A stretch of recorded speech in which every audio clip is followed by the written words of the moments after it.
তুমি ভেতরে চলে যাও, ওই বাচ্চাটাকে বলছি যাও, যাও। কত সামলাবে হুজুর, কত দিকটা দেখবে।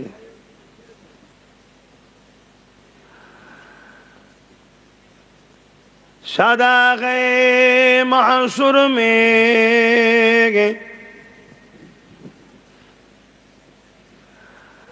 লব্বাই লব্বাই जहां उम्मतों ने पुकारा मोहम्मद, हमें जानो दिल से प्यारा मोहम्मद, मोहम्मद के खामों है हमारा मोहम्मद। अल्लाहुम्मा सल्ले अला। এই হ্যালোজিন খোলো, এখনই চোখ কপাল যন্ত্রণা করছে, ওই সাইড থেকে দাও। কে আলোওয়ালা আছে এদিকে আসেন। কালেমে লা ইলাহা ইল্লাল্লাহ, লা ইলাহা ইল্লাল্লাহ। জবান খুলে খুলে পড়েন না, আহারে। লা ইলাহা ইল্লাল্লাহ, লা ইলাহা ইল্লাল্লাহ, লা ইলাহা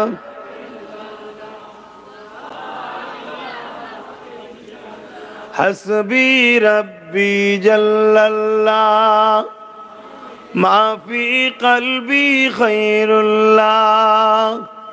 हस्बी रब्बी जल्लल्लाह, माफी कल्बी खैरुल्लाह। नूर मुहम्मद सल्लल्लाह, हक़ ला इलाहा इल्लल्लाह, ला इलाहा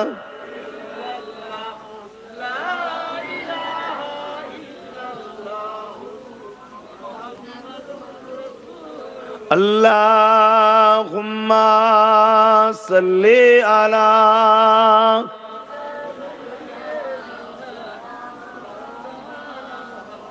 वला आले सय्यदना।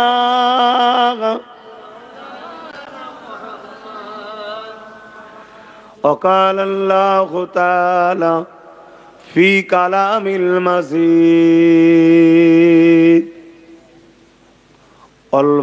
والفرقان الحميد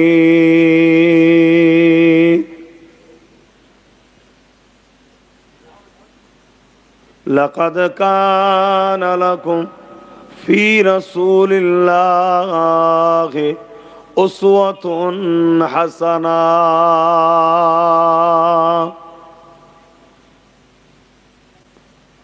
وقال النبي صلى الله عليه وسلم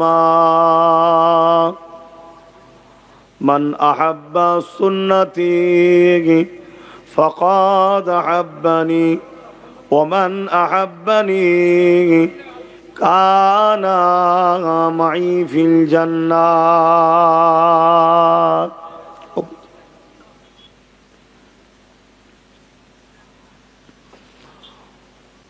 উপস্থিত আমার আব্বাজানেরা, আমার নজওয়ান তরুণেরা, যুবকেরা, ছোট ছোট বাচ্চারা, পর্দার আড়ালে অবস্থিত আমাদেরই সকলের মা ও বোনেরা, আল্লাহ পাকের দরবারে শুকরিয়া। দয়াময় আল্লাহ গতদিন কত পানি দিয়েছে। আমার এক জায়গায় মাহফিল ছিল, মাহফিল যখন হচ্ছে নেবে শুনছি, তখন এদিকে সব পানি চলছে। তারপরে যখন কিছুটা রাস্তা আসলাম দেখলাম পানি হচ্ছে আবার। তাজ আল্লাহর রহমত, এই মাহফিল আল্লাহ আমাদের করিয়ে নিচ্ছেন, তাই সকলে বলি আলহামদুলিল্লাহ। এই পৃথিবীতে হাজারো ধর্ম আছে, যার যেটা বিশ্বাস, যার যেটা ভক্তি, যার যেটা আস্থা, যার যেটা পছন্দ তার কাছে। এ নিয়ে ইসলাম বা আমাদের কোনো রকম, বিশেষ করে আমরা এই মাহফিলে এসে কোনো রকম আলোচনা সমালোচনা করতে চাই না। কিন্তু দুঃখের সাথে বলতে হয়, পুরো পৃথিবী জুড়ে যুগে যুগে একদল ব্যক্তিরা ইসলাম ও মুসলমানদের বিষয়ে সর্বসময় যেন একটা আলোচনা সমালোচনার মধ্যে পেরেশান হয়ে আছে। আজ নতুন করে আবার এই ধরনের একটা ষড়যন্ত্র পুরো পৃথিবী জুড়ে চলছে। বড় বড় মিডিয়াগুলোতেও চলছে, বড় বড় ভিআইপি তথাকথিত নামধারী ব্যক্তিগুলো তাদের মধ্যেও চলছে। সব জায়গাতে একটা যেন ইসলাম ইসলাম ইসলাম, মুসলমান মুসলমান, এই ধরনের কথাবার্তা চলছে। ওই বাচ্চাটাকে মানা করা হলো দুবার, দেখুন এখনো মোবাইল নেই। এইটুকু ছোট ছোট ছেলে যদি এত বড় অভদ্র হয়, এরা বড় হলে কি করবে? বড় হলে এরা ইসলামের উপকারে না লেগে ইসলামের ক্ষতি না করে ফেলে। যেমন আমাদের সমাজে কিছু মুসলমান এখন বেরিয়েছে না, তারা ইসলামের দুশ্মন হয়েছে। এজন্যই বলি, ছোটবেলায় বাপ মার উচিত বাচ্চাদের ঘরে 3টে শিক্ষা দেওয়া। রসুলে পাক সাল্লাল্লাহু আলাইহি সাল্লাম বলেছেন 3টে শিক্ষা দাও। যদি দিতে না পারো প্রত্যেকটা বাপ মা জাহান্নামে যাবে, ধরা পড়বে কিয়ামতের দিন। নাম্বার 1 হলো নবীর প্রেমের শিক্ষা, নবীর আদবের শিক্ষা। নাম্বার 2 হলো আহলে রসুলদের প্রেম আদবের শিক্ষা। আর নাম্বার 3 কোরআনের শিক্ষা। এরপরে দুনিয়াদারিতে ডাক্তার করবেন, জজ করবেন, উকিল করবেন, ডিএম করবেন, বিডিও করবেন, সব জায়েজ আছে ইসলামে, অসুবিধে নাই। কিন্তু এই 3টে শিক্ষা প্রত্যেকটা বাপ মাকে সন্তানকে দিতেই হবে। যদি না দিতে পারে, কিয়ামতের দিনে ওই সন্তানের জন্য বাপ মা ধরা পড়ে জাহান্নামে যাবে। বড় দুঃখ,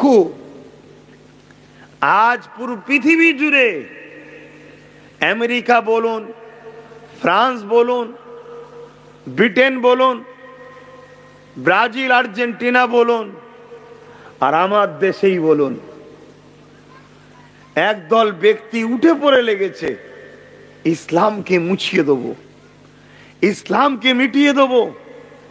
ইসলামের নবী হযরত প্রফেট মুহাম্মদ সাল্লাল্লাহু আলাইহি ওয়াসাল্লাম সম্বন্ধে কুরুচিকর নানা রকম মন্তব্য, মিথ্যা মিথ্যা প্রোপাগান্ডা, ষড়যন্ত্র, কোরআনের বিষয়ে, রসুলের বিষয়ে, ইসলামের বিষয়ে আবার নতুন করে মাথা চাড়া দিয়েছে। এটা যে নতুন তা নয়, এটা যুগ যুগ ধরে হয়ে আসছে, কিন্তু নতুন করে আবার মাথা চাড়া দিয়েছে। এই ইসলাম বিদ্বেষী এই মানবরূপী পশুগুলো তখনই মাথা চাড়া দেয় যখন সমাজে মুসলমানদের মধ্যে মুনাফিকের সংখ্যা বেড়ে যায়। আমার কথা শুনছেন তো আপনারা? হ্যাঁ, কেন আমি, আপনারা কি ওয়াজ শুনতে পছন্দ করেন জানি না, আমি ওয়াজ করি একটু অন্য, মানে সমাজকে নিয়ে ওয়াজ করি, কথা বুঝে আসছে? তাই আপনাদের পছন্দ অপছন্দের বিষয় নয়, শরিয়াতের বিষয় শুনতে হবে। আপনার কোনটা পছন্দটা বিষয় নয়, আল্লাহ ও রসুলের পছন্দটা হলো বিষয়। আপনার কোনটা অপছন্দটা কোনো বিষয় নয়, আল্লাহ রসুলের অপছন্দটাই হলো অপছন্দ, আমরা কোনো ফ্যাক্টই নয়। তো ইসলামের বিরুদ্ধে, কোরআনের বিরুদ্ধে এই যে ষড়যন্ত্র, এটা নতুন নয়। ফেরাউন ইসলামের বিরোধী করেছিল, নমরুদ ইসলামকে মুছে দিতে চেয়েছিল, এমনকি ক্ষমতার অহংকারে আল্লাহর সঙ্গে যুদ্ধ করবে বলেছিল। আপনারা কম বেশি ইতিহাস শুনেছেন। এখানে আর একটা কথা ভেঙে দিই, আমাদের মধ্যে বেশ মানুষের ধারণা যে ইসলাম নাকি ১৫০০ বছরের, মুসলমানদের মধ্যেই ধারণা আছে, অমুসলিমদের মধ্যে থাকা না থাকা বলি আমার কোনো বিষয় নয়। আমার কওমেরও মধ্যে অনেকের ধারণা ইসলাম ১৫০০ বছরের, অর্থাৎ হযরত নবী মুহাম্মদ সাল্লাল্লাহু আলাইহি সাল্লাম থেকে নাকি ইসলাম শুরু। এটা সারাসার একটা অসত্য, মিথ্যা, অশিক্ষিতর মতো একটা চিন্তা ভাবনা। তাহলে ইসলাম কবে থেকে? প্রথমে জানতে হবে ইসলাম শব্দের মানে কি। ইসলামের মূল কথা হলো লা ইলাহা ইল্লাল্লাহ, নেই কোনো ইলাহা, अल्लाह के सिवा दूसरा कोई माबूद ही नहीं, আল্লাহ ছাড়া দ্বিতীয় কোনো ইলাহা নাই। এটা হলো ইসলামের প্রথম কথা। তোমার ফটো তোলা হলো, ভালো করে তুলে নাও, তারপর হজ করি। তোমরা মানা করতে পারছো না, হয়তো নতুন লোক এসছে, সে বেচারি জানে না। এখন তো মোবাইল ফ্যাশন হয়ে গেছে, খেতে না পেলেও মোবাইল দরকার। কি কি যে একটা সমস্যা, মোবাইল মোবাইল মোবাইল নিয়ে। হ্যাঁ, প্রয়োজনও আছে, অত সুবিধা হয়ে গেছে, কিন্তু সব জায়গায় তো ভালো নয়। হজ করতে গিয়ে দেখি কাবা শরীফে তওয়াফ করছে, ওখানেও মোবাইল। কি আব্বা, ওখানেও মোবাইল। এমনি মার খাচ্ছি আমরা, আমরা মার আমাদের পাওনা হয়েছে। তবে মনে রাখবেন, ইসলাম ছিল, আছে, থাকবে। ও নিয়ে তোমার আমার অত টেনশন করার কিচ্ছু নেই। তুমি আমি ইসলামের মধ্যে থাকতে পারবো কি ভাবো? তোমার আমার বাচ্চা কোনো ইসলাম পাবে কি দেখো। যদি কারো ধারণা হয় যে আমরা যদি ইসলামে না থাকি তাহলে ইসলাম চলবে কি করে, এটাই তো ভুল ধারণা। আমার আল্লাহ তিনি যিনি তোমার নসিবে ইসলাম দিয়েছে, এই নিয়ামতওয়ালা দিন দিয়েছে, তিনি তোমার থেকে কেড়ে নিয়ে আরো লাখো কোটি লোক তৈরি করছে, তার হাতে তুলে দেবে। জোরে বলুন সুবহানাল্লাহ।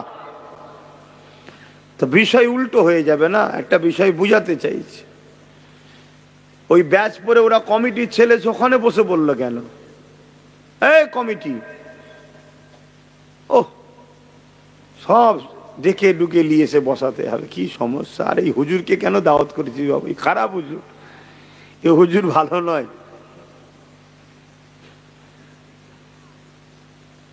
আমার জ্বালাতে অনেক জায়গায় তো মেলা টেলা, দোকান টোকান, লাগদ্দুন্না সব বন্ধ হয়ে গেছে, হাজার হাজার জায়গায়। আলহামদুলিল্লাহ, কথা বুঝে আসছে। সব রাত্রিরে হলে তো মেলা হয়, সব দিনে করে দিয়েছি। আরে একাই কে 2 ঘন্টার জন্য এত দোকান খোলাবে দিনের বেলা, আর কে লাগাবে, আর কে রেডি করবে? লোকই আর দোকান দেয় না। জলসা ধর্ম ধর্মের মতো রাখো, এটা করতে খরচ হয়েছে না হয়নি? এত লাখ লাখ টাকা খরচ করি, কবুল না হলো তো করে কি লাভ হলো? আর এটা কবুল করাতে গেলে তোমাকে শরিয়াতের মধ্যে থেকে করতে হবে, বাইরে নয়। কে কি কথা বলবে না বলবে জানি না, আমি একটু বেশি বলে ফেলি ভাই, পছন্দ না হলে আর আনবেন না, মিটে যাবে। কিন্তু এবারে যখন এসে গেছে একটু ধৈর্য ধরে শোনেন। তাহলে ইসলাম প্রথম কথা হলো লা ইলাহা ইল্লাল্লাহ, अल्लाह के सिवा दूसरा कोई माबूद ही नहीं। এই পৃথিবীতে সর্বপ্রথম দুজন ব্যক্তিকে আল্লাহ পাঠিয়েছিলেন। কি হলো আব্বা? না, একজনের নাম হলো বাপ আদম আলাইহিমুস সালাম, আর একজনের নাম হলো মা হাওয়া আলাইহিমুস সালাম, তিনারা ছাড়া পৃথিবীতে তৃতীয় কোনো ব্যক্তি ছিলেন না। তিনারা দুজনও ইসলামের অনুসারী ছিলেন। জোরে বলুন সুবহানাল্লাহ। সেদিন থেকে ইসলাম শুরু। বাকি কার কি কবে ওসব নিয়ে আমার আলোচনা সমালোচনার দরকার নেই।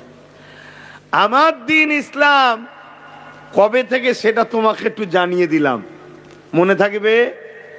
এই পৃথিবী নামক গ্রহটাকে আল্লাহ পরীক্ষার সেন্টার বানিয়েছে।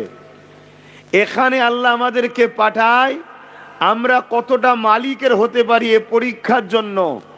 এখানে যদি মালিকের পরীক্ষায় পাশ করতে পারি, সৃষ্টিকর্তা আমাদের ঘরে চির শান্তির মেহমান খানা জান্নাতে থাকতে দেবে।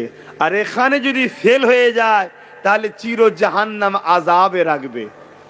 তো প্রথম যে ব্যক্তি দুজন এসেছেন, একজন হলো নারী আর একজন হলো পুরুষ।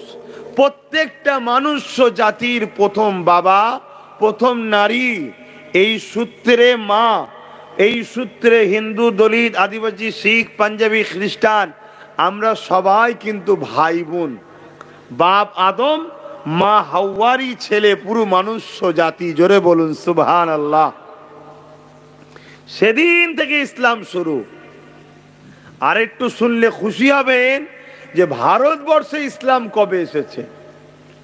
অনেকে বলে খাজা গরিবের নওয়াজ থেকে শুরু, অনেকে আবার বলে হযরত ওমর ফারুক হুজুরের সময় এসেছে। শোনেন, ভারতবর্ষে ইসলাম এসেছে সর্বপ্রথম বাপ আদম আলাইহিস সালামের দ্বারা। জোরে বলুন সুবহানাল্লাহ। যেদিন এই ভারতের দ্বিতীয় কোনো মানুষ ছিল না, বাপ আদম আলাইহিস সালাম ডাইরেক্ট জান্নাত থেকে হিন্দুস্তানে এসেছেন। এজন্যই তো বলি সারে জাহাঁ সে আচ্ছা হিন্দুস্তান হামারা। क्यों हिंदुस्तान सारे जहां से अच्छा? क्योंकि हिंदुस्तान के साथ जन्नत की डायरेक्ट कनेक्शन है। डायरेक्ट बाप जन्नत से हिंदुस्तान तशरीफ लेके आए हैं। बोलिए सुभान अल्लाह।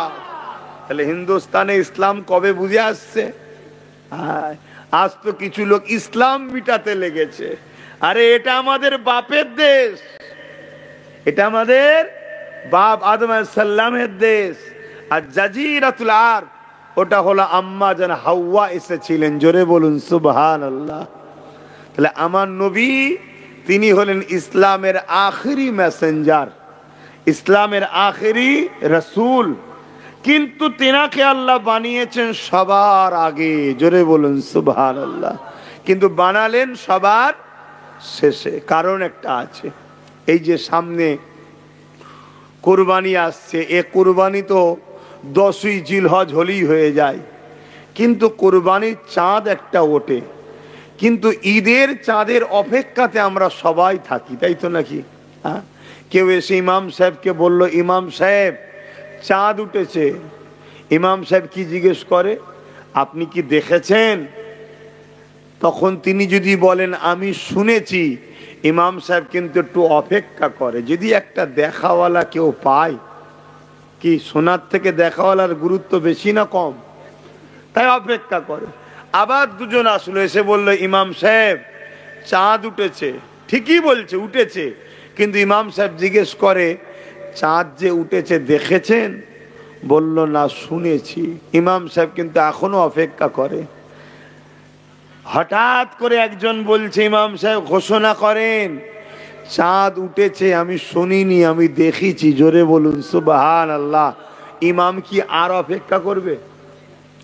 এখন যদি আবার কেউ আসে যে ইমাম সাহেব চাঁদ উঠেছে, আমি দেখিনি, শুনেছি, ইমাম তখন কি বলবে?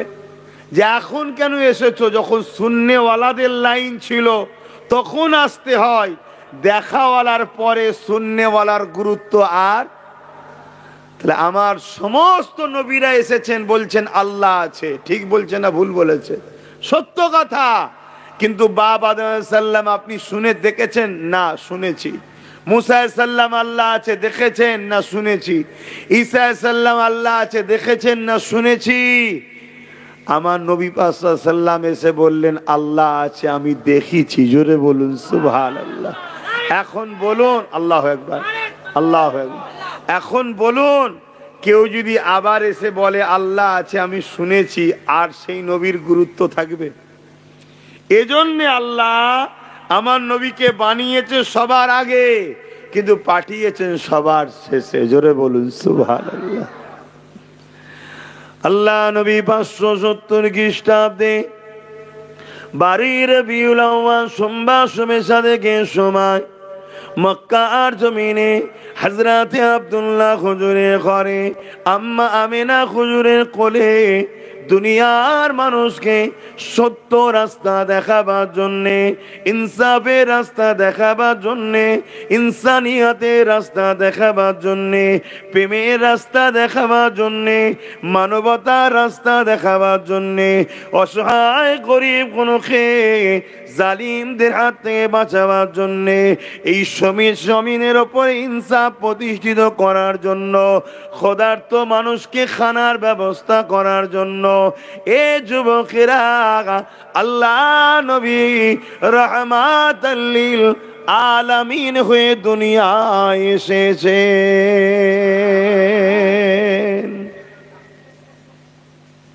সেই নবী পাক সাল্লাল্লাহু আলাইহি ওয়াসাল্লামের দুশ্মন যুগে যুগে ছিল, আজও আছে না নাই? জোরে বলুন। আমার নবী পাক সাল্লাল্লাহু আলাইহি ওয়াসাল্লামের প্রথম দুশ্মন হলো অত্যাচারী জালিম শাসকরা, শুনছেন? দ্বিতীয় নম্বর দুশ্মন হলো যারা ধর্মের নামে মানুষকে হরে শোষণ করে, যারা ধর্মের নামে মানুষকে কুসংস্কার দেয়, তারা হলো আমার রাসূলুল্লাহ দ্বিতীয় দুশ্মন। আর এই দুই দুশ্মন কোটি কোটি টাকা খরচ করছে যুগে যুগে ইসলাম ও মোহাম্মদ রসুলের দিন থেকে মানুষকে সরাবে বলে। কারণ আমার নবীর দিন যতদিন থাকবে জালিম শাসকদের ততদিন বুকের মধ্যে ভয় থাকবে। যতদিন আমার নবীর দিন থাকবে ততদিন এই ধর্মের নামে ভণ্ডমিটা টিকবে না। মানুষ দলে দলে ভণ্ডদের ছেড়ে হক দিন মোহাম্মদ রসুলের দিকে চলে যাচ্ছে। জোরে বলুন সুবহানাল্লাহ। এজন্যে তারা মিটাতে চাইছে। ভাই এই যে আপনি বসে যান, ও যার জান্নাতে ঢোকার ঠিক জায়গা খুঁজে নেবে। বিয়ে বাড়িতে জায়গা দেখাতে হয় নাকি? ও ঠিক দেখবেন গুজে গুজে ঢুকে যায়। অতএব জান্নাতে যার কপাল আছে ভাই, আপনি ভালোবেসেই করছেন। আর ইয়ং ছেলে এইগুলো করছে, এটা আমাদের গর্ব যে এরা গান বাজনা না দিয়ে কোরআনের মাহফিল দিচ্ছে। কি গর্ব হওয়া দরকার না দরকার? হ্যাঁ, কিন্তু আবার এদের পিছনে একদল লোক লাগে, কি দরকার সব দিয়ে, ওসব দিয়ে কি হবে? আমি আজকে এই জন্য একটু আলোচনা করব, কিন্তু লাইন শুধু বেলাইন হয়ে যাচ্ছে।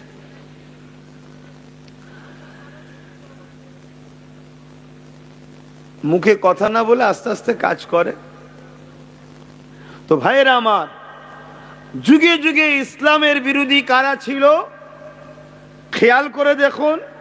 ফেরাউন। ফেরাউনকে একটা অত্যাচারী শাসক, খুনি, চরিত্রহীন, জালিম, বদমাইশ, লুটেরা, এমনকি একদিনেতে 12,000 জন্ম নবজাতক শিশুকে হত্যা করেছে ফেরাউন। কত? একদিনে। আরো কত হত্যা করেছে সীমানা নাই। এই লোকটাকে ইসলামের দুশ্মন। তাহলে ইসলামের দুশ্মন কারা হয় বুঝতে পারছেন? একটা একটা মানবরূপী পশু যারা হয় তারা দেখবেন ইসলামের দুশ্মন। আর কে ছিল দেখুন, সাদ্দাত, আবু জেহেল, উতবা, সাইবা, এদিকে দেখুন এজিদ। যুগে যুগে যারা ইসলামের বিরোধী করেছে তাদের লক্ষ্য হলো ক্ষমতার জোরে মানুষের খোদা হব। আর ইসলাম কোন মানুষ কারো দাস দাসী নয়। দাসত্ব প্রথাকে ভেঙে দিয়ে মানুষকে স্রষ্টার উপাসনা করা শেখাবার নাম হলো ইসলাম। জোরে বলুন সুবহানাল্লাহ।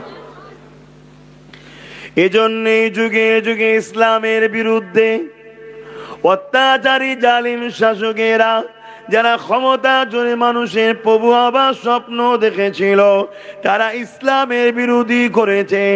আজকের দিনও ইসলামের বিরোধী কারা করছে দেখুন, স্বৈরাচারী, অত্যাচারী, জালিম, বদমাই, লুটেরা, খুনি যারা, তারা দেখুন ইসলামের বিরোধী করছে। আর এক শ্রেণীর মানুষ ইসলামের বিরোধী করে, যারা কিনা ধর্মের নামে মানুষকে ভণ্ডমি শিখিয়েছিল। তৎকালীন সময়ে যারা ধর্মের নামে ছিল, তারা মানুষের বাচ্চাগুলোকে নকল খোদাকে খুশি করার জন্যে ছোট ছোট বাচ্চাগুলোকে বলি পর্যন্ত দিত। আজকে দিনও ইসলামের বিরুদ্ধে যেসব বাবাগুলো বেরিয়েছে, খেয়াল করে দেখুন, এরা ধর্মের আড়ালে নারী দেহ শোষণ করে, এরা ধর্মের আড়ালে বাচ্চা ছেলেদেরকে হত্যা করে, এরা ধর্মের আড়ালে সমাজকে কুসংস্কারের দিকে ঠেলে দিচ্ছে, এরা ধর্মের আড়ালে সমাজকে ধ্বংস করে দিতে লেগেছে। এরাও দেখুন যুগে যুগে ইসলামের বিরোধী এই দুই শ্রেণীর মানুষ ছিল। আমার মূল কথাটা প্রথমে বুঝবেন, কিন্তু এরা ডাইরেক্ট তো পারে না। এরা কোটি কোটি টাকা খরচ করে ও ধর্মের দোহাই দিয়ে সমাজের অশিক্ষিত মূর্খ যুব সমাজকে এরা সমাজের মধ্যে ইসলাম সম্বন্ধে ভুল বার্তা বুঝায়, ভুল বুঝায়। যেমন আবু জেহেল বুঝিয়েছিল, উতবা বুঝিয়েছিল, সাইবা বুঝিয়েছিল আমার নবী ও ইসলামের বিরুদ্ধে, আজকেও ঠিক তেমন ভুল বুঝাচ্ছে। তরুণেরা, আবু জেহেল বুঝিয়েছিল আমার নবী পাকের সম্বন্ধে, মিথ্যা মিথ্যা করে এলাকার মানুষ দিগকে শুনিয়েছিল। এমনকি মক্কার জমিনে একটা ওকাজের মেলা হতো, ওই ওকাজের মেলাতে আবু জেহেল মক্কার আসার প্রতিটা রাস্তায় একটা করে সরদারকে দাঁড় করিয়ে দেয় এবং তাদেরকে শিখিয়ে দেয়, দুনিয়া থেকে যত মানুষ মক্কার মেলাতে আসবে তাদেরকে মোহাম্মদ রসুল সম্বন্ধে মিথ্যা মিথ্যা বোঝাও, মোহাম্মদ রসুল সম্বন্ধে তাদেরকে ভুল বোঝাও, মোহাম্মদ রসুল সম্বন্ধে তাদেরকে মিথ্যা ধারণা তৈরি করে দাও, যাতে করে তারা মোহাম্মদ রসুলের কাছে না যায়, কিন্তু আমার আল্লাহ পাকের সিস্টেমটাকে ধরতে পারে। আবু জেহেল তার চালাদের দিয়ে আমার নবী পাকের বিরুদ্ধে যখনই প্রচার করতে লেগেছে, পুরো দুনিয়া থেকে মানুষ যারা ওকাজের মেলায় এসেছিল তারা বলতে লেগেছে, চলো একবার দেখি কে মুহাম্মদ, কে একবার দেখি। তারা আমার রাসূলুল্লাহর কাছে যখন আসছে, আমার নবী পাক তাদেরকে মা বাপের প্রেমে শিক্ষা দেয়, আমার নবী পাক তাদেরকে মানবতার কথা বলে, আমার নবী পাক তাদেরকে গরিবকে ভালোবাসার কথা বলে, আমার নবী পাক তাদেরকে বলে, এ তোমরা নারীদেরকে জেন্তু জেন্তু পুঁতে দাও, নারীদেরকে পুঁতে দিও না, তাদেরও বাঁচার অধিকার আছে, তাদেরকে তোমরা বাঁচতে দাও। এক কথাই রাসূলুল্লাহ না ইনসাফ সত্যের বাণী শোনাতে লাগে, তাদের দিলের মধ্যে ভেতরে তোড়পাড় শুরু হয়ে যায়। আরে আবু জেহেল তার বাহিনী বলল মুহাম্মদ রাসূলুল্লাহকে জাদুকর, নাউযুবিল্লাহ, মিথ্যা মিথ্যা কত কি তার সম্বন্ধে শোনালো। আমরা দেখছি মুহাম্মদ রাসূল তিনার মতো ভালো ব্যক্তি হতে পারে না।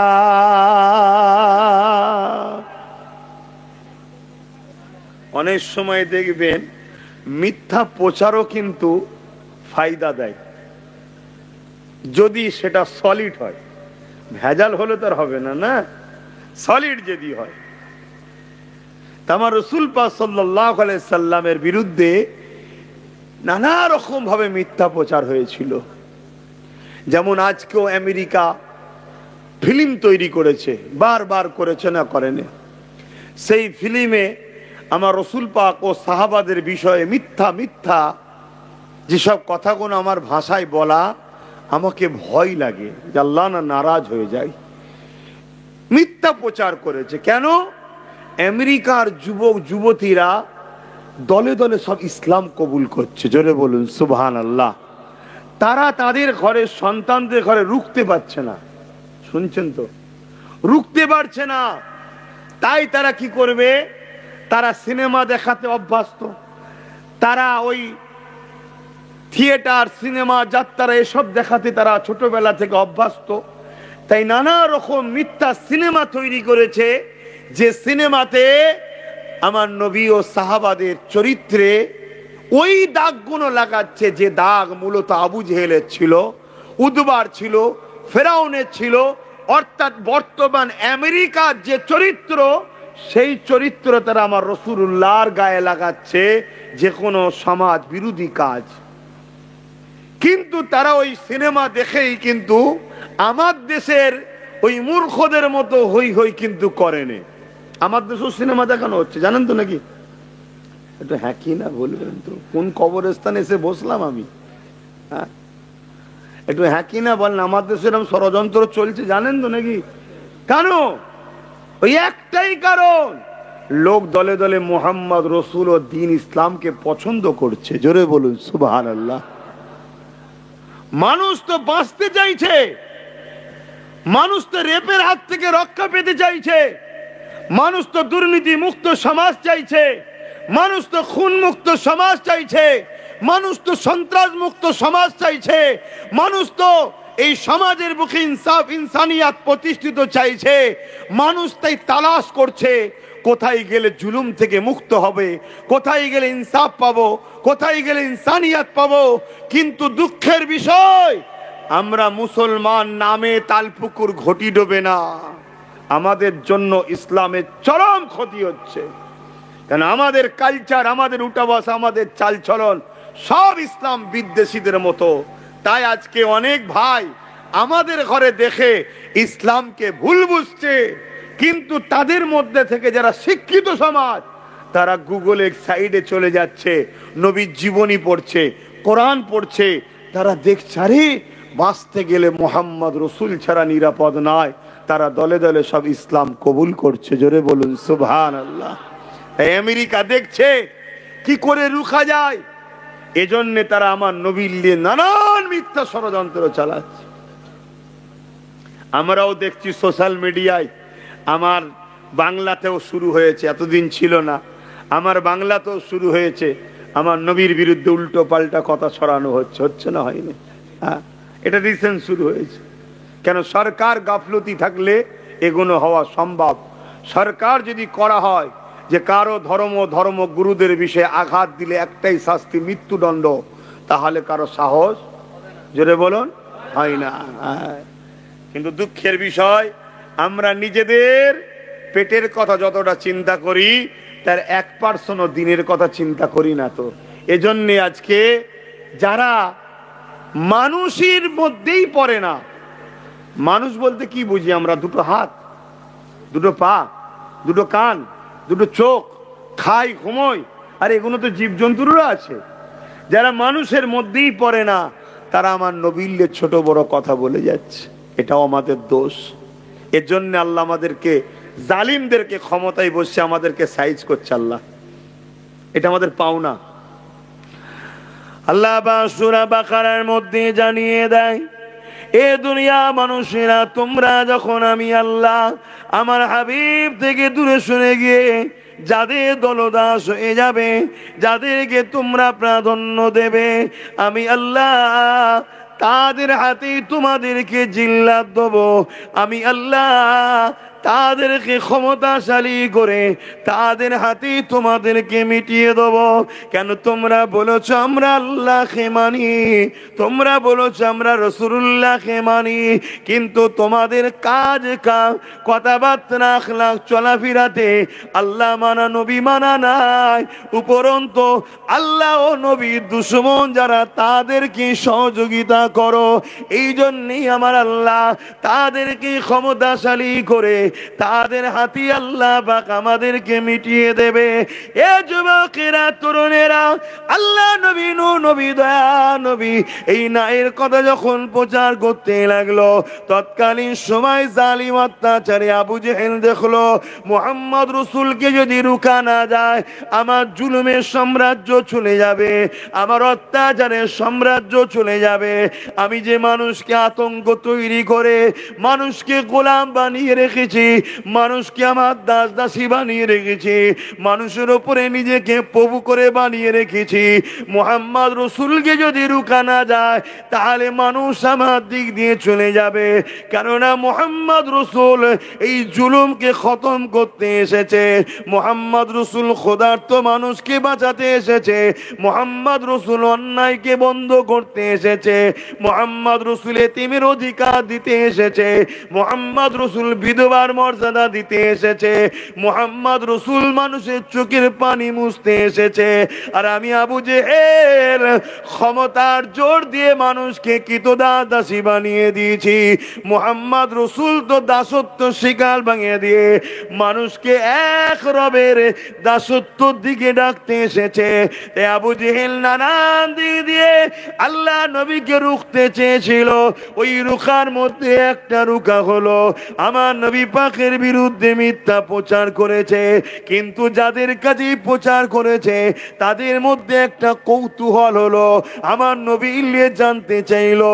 তারা যখনই জানতে চাইলো তারা আমার রসুলের দিবানা হয়ে গিয়ে দলে দলে ইমানের কলেমা পড়ে মুহাম্মদ রসুলের উম্মতের খাতায় নাম লিখাচ্ছে।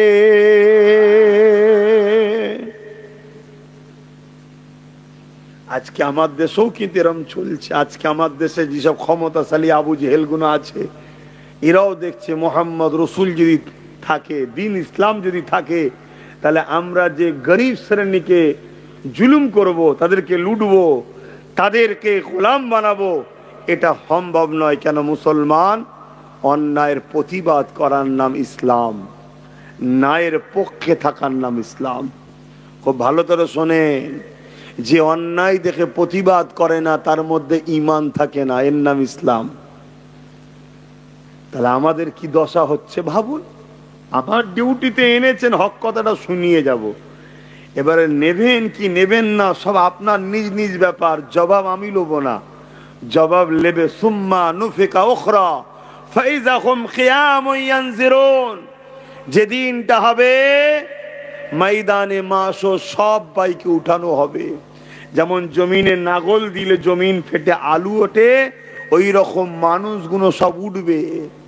যেদিনটা হবে কানা মিকদারু 50 আলফা সানাতিন, 50,000 বছর যতটা লম্বা একটা দিন অত বছরের হবে। আল্লাহর ক্ষমতা আছে না নাই? এভাবে একটু আস্তে করেই বলেন না, ক্ষমতা আছে না নাই? সেই আল্লাহ বা সেদিন জমিনকে,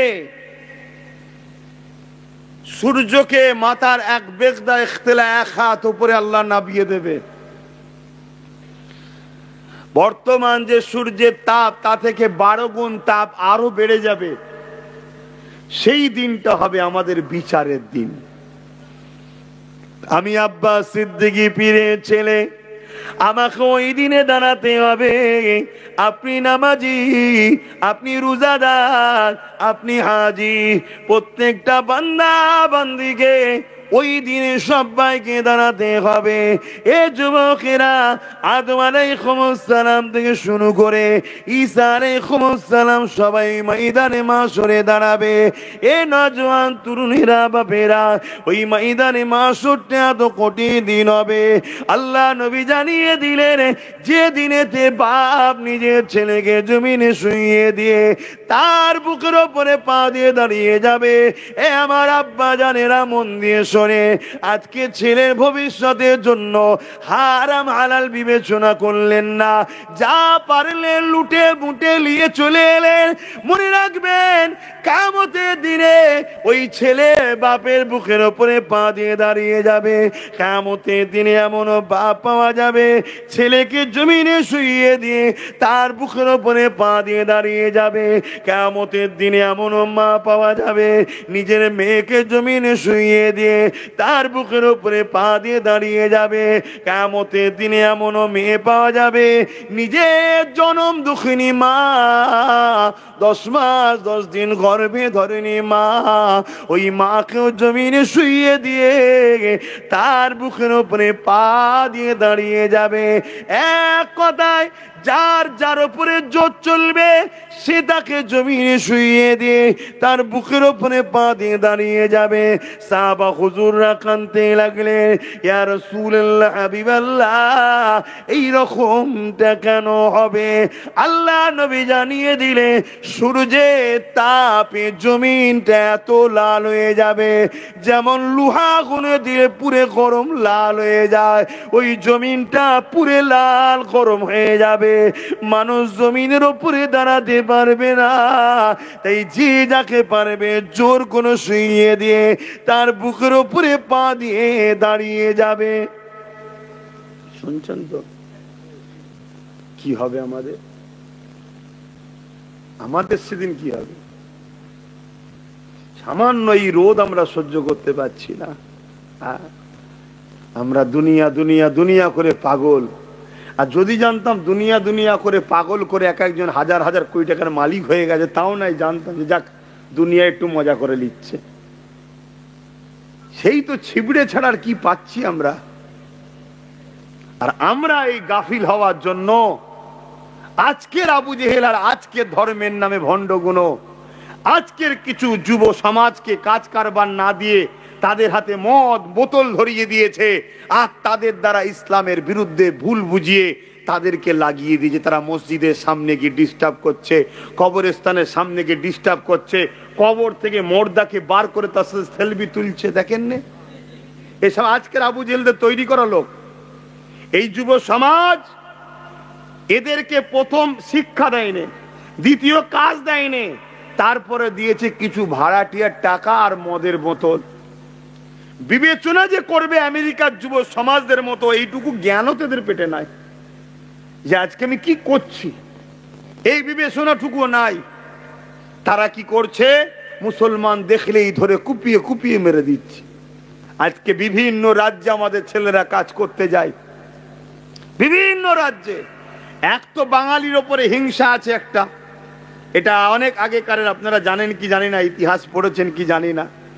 মনে রাখবেন গুজরাটি বা অবাঙ্গালীদের বাঙালিদের ওপরে কিন্তু একটা বড় আক্রোশ আছে, বিশেষ করে ওই শ্রেণীর লোকেদের যারা একটু ব্রিটিশদের পাঁচাটা দালাল টাইপের ছিল, তাদের বাংলা ও বাঙালিদের উপর একটু রাগ আছে। সে বাঙালি যদি হিন্দুও হয় তার উপরেও রাগ আছে। কেন? দেশ স্বাধীনতাতে সব রাজ্যেরই অবদান আছে, তবে বাংলা নম্বর 1 ছিল, দ্বিতীয় পাঞ্জাব ছিল। কেন? বাংলা নেতাজির মতো দিয়েছে, বাংলা হাফেজ তিতুমির দিয়েছে, বাংলা এত বড় বড় মহানায়ক দিয়েছে যেটা অন্য রাজ্য দিতে পারেনি। তাই বাংলার ওপরে একটা রাগ আছে। তাই বাঙালি হিসাবে তো একটা লাঞ্ছিত অপমানিত হয় বাইরে, আবার যদি বাঙালিটা মুসলমান হয়ে যায় তো ব্যাস, তার বেঁচে থাকার আর নিরাপদ অন্য রাজ্যে নাই, দেশের মধ্যেই নাই। আর আজকে শুনছি নাকি আমার দেশ থেকে সব কারা সব বিদেশে টিদেশে সব যাবে, কি সব খবর টবর নিয়ে। আমার দেশের মধ্যেই আমরা নিরাপদে নাই, আছি নাকি নিরাপদে? হ্যাঁ, পিটিয়ে পিটিয়ে হত্যা করছে, দেখলে ভয় লেগে যাবে যে মানুষ কত নিকৃষ্ট হয়ে গেল। এই সেই জাহিলিয়াত যুগে এসছে, সেই আবু জেহেলের তৈরি করা এরকম সমাজ, সেই ফেরাউনের তৈরি করা সমাজ, সেই নমরুদের তৈরি করা সমাজ। তা আজকের নমরুদ ফেরাউনরাও চাইছে না ইসলাম থাক, কারণ ইসলাম থাকলে তাহলে আস্তে আস্তে এই জুলুম অত্যাচার একদিন মিটে যাবে। জোরে বলুন সুবহানাল্লাহ। তবে মনে রাখবেন ইসলামকে কেউ মিটাতে পারবেও না। এর থেকে থেকে অনেক বড় বড় শয়তান চেয়েছে ইসলাম মিটাবো, এর থেকে অনেক বড় বড়। চিঙ্গিস খান নাম শুনেছেন নিশ্চয়, চিঙ্গিস খান বাপরে বাপ, পৃথিবীর আতঙ্ক ছিল, 1 লক্ষ মেয়েকে ধর্ষণ করেছে, নাউজুবিল্লাহ। ভাবতে পারছেন কত বড় জালিম সে? 1 কোটির উপরে মুসলমানকে মেরেছে, ভাবতে পারছেন? পুরো বাগদাদের মাদ্রাসা, মসজিদ, লাইব্রেরি গুলোকে আগুন ধরে ভেঙে চুরমার করেছে। যেমন আমার দেশের উত্তরপ্রদেশে এখন হচ্ছে, বিভিন্ন জায়গায় হচ্ছে, মসজিদ মাদ্রাসা কোনো ভেঙে চুরমার করে দিচ্ছে না, দেয়নি? হ্যাঁ, এটা নতুন নাকি? এসব আমরা ইতিহাস পড়ে আছি, এসব যুগে যুগে ঘটেছে রে বাবা। আর যখনই ঘটেছে, ঘটার পিছনে একটা কারণ ছিল। ওই কারণটা হচ্ছে মুসলমান যখন মুনাফেক গাদ্দার বেশি হয়েছে তখনই ঘটনাটা ঘটেছে। গাছকে কখনো কুরুল কাটারি কাটতে পারে না যদি গাছ না সাথ দেয়।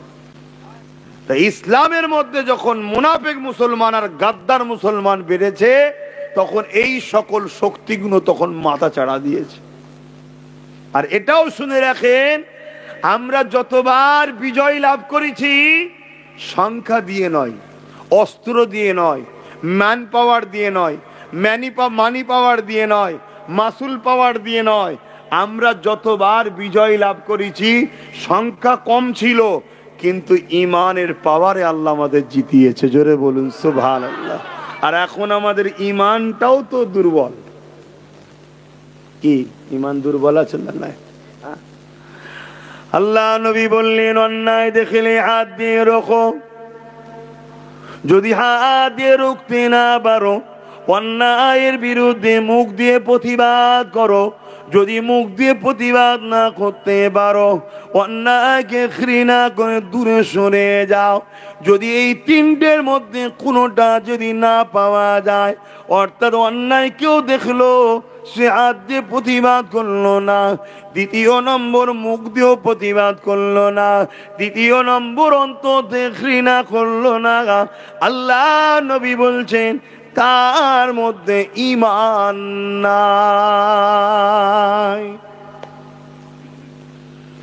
এ যুবকেরা, ঈমান যদি না থাকে, দাঁড়িয়ে থেকেও জাহান্নামে, নামাজ পড়ো জাহান্নামে, রোজা রেখো জাহান্নামে, হজ করো জাহান্নামে, বড় মুফতি, বড় মৌলানা, বড় হুজুর, বড় হুজুর হজরত, তারপরও জাহান্নামে। কেননা ঈমান হলো জান্নাতের ভিসা। যেমন এক দেশ থেকে আর এক দেশে হাজিরা যাচ্ছে, এই হাজিদের ঘরে সব থাকলেও যেতে দেবে না। যদি সৌদির ভিসা না থাকে, সৌদি এম্বাসি ভিসা দেবে, তবে যেতে পারবে। দুনিয়ায় যদি এক দেশ থেকে আর এক দেশে যেতে গেলে ভিসার প্রয়োজন হয়, দুনিয়ার দেশ থেকে জান্নাতের দেশে যাবে, এখানেও ভিসা লাগবে। ওই ভিসাটা হলো ঈমান। বোঝাবার জন্য বলতে লেগেছে, ঈমানটা কি জিনিস? নিজের জানের থেকে বেশি আল্লাহ রসুলকে রসুল জেনে আদবের সাথে দিল থেকে মেনে নেওয়া। যুবকেরা, তরুণেরা, আমরা যদি জানের থেকে বেশি আল্লাহ রসুলকে রসুল জেনে আদবের সাথে মেনে নি, তাহলে দুনিয়া জমিনে রসুল্লাহ যে অন্যায় গুলোকে বন্ধ করেছে, যে জুলুম গুলোকে বন্ধ করেছে, যে সন্ত্রাস গুলোকে খতম করেছে, আজকে দিনও কেউ যদি এই রকম অন্যায় করে, আমাদের উচিত হবে হাত দিয়ে তার বিরুদ্ধে প্রতিবাদ করা। যদি হাতে ক্ষমতা না থাকে, মুখ দিয়ে প্রতিবাদ করা। মুখে যদি ক্ষমতা না থাকে, অন্তর থেকে ঘৃণা করা। যদি তিনটের মধ্যে কোনোটা না থাকে, তার মধ্যে ঈমান না। আর বেঈমান যতই শক্তিশালী হোক না কেন, আল্লাহ পাকের রহমত সে কোনোদিন পায় না। বেঈমান অবশ্যই বিজয় লাভ করতে পারবে না। এ যুবকেরা তরুণেরা, আমরা দেখেছি বদরের জমিনে একদিকে 1000 আবু জেহেল বাহিনী, একদিকে 1000 সন্ত্রাস বাহিনী, আর সন্ত্রাসদের হাতে অস্ত্র ছিল, সন্ত্রাসদের হাতে তীর বল্লম ঢাল ছিল। তারা ঘোড়ার উটের পিঠে এসেছে, আর এমন করে অপর দিকে মাত্র 313 জন, তাদের হাতে খাজুরের ডাল রয়েছে, পরনা জামা কোনো ছিঁড়া পাড়া খালি পায়ে এসেছে। এ যুবকেরা ক্ষুধার্ততে পেটটাও ঢুকে রয়েছে, কিন্তু তাদের হাতে কোনো অস্ত্র নেই, ম্যান পাওয়ারও তাদের ছিল না। কিন্তু ইতিহাস সাক্ষী দেয় তারা কিন্তু 1000 সন্ত্রাসের মোকাবেলায় 313 জনকে আল্লাহ বিজয় দিয়েছিলেন। আরো জোরে বলুন সুবহান। এ নওজোয়ান তরুণেরা, আরো একটা ইতিহাস জানিয়ে দিয়ে যায়। আজ পুরো পৃথিবী জুড়ে একটা চর্চিত বিষয় চলছে, মসজিদে আকসা প্যালেস্তাইন জেরুজালেমে যেটা রয়েছে।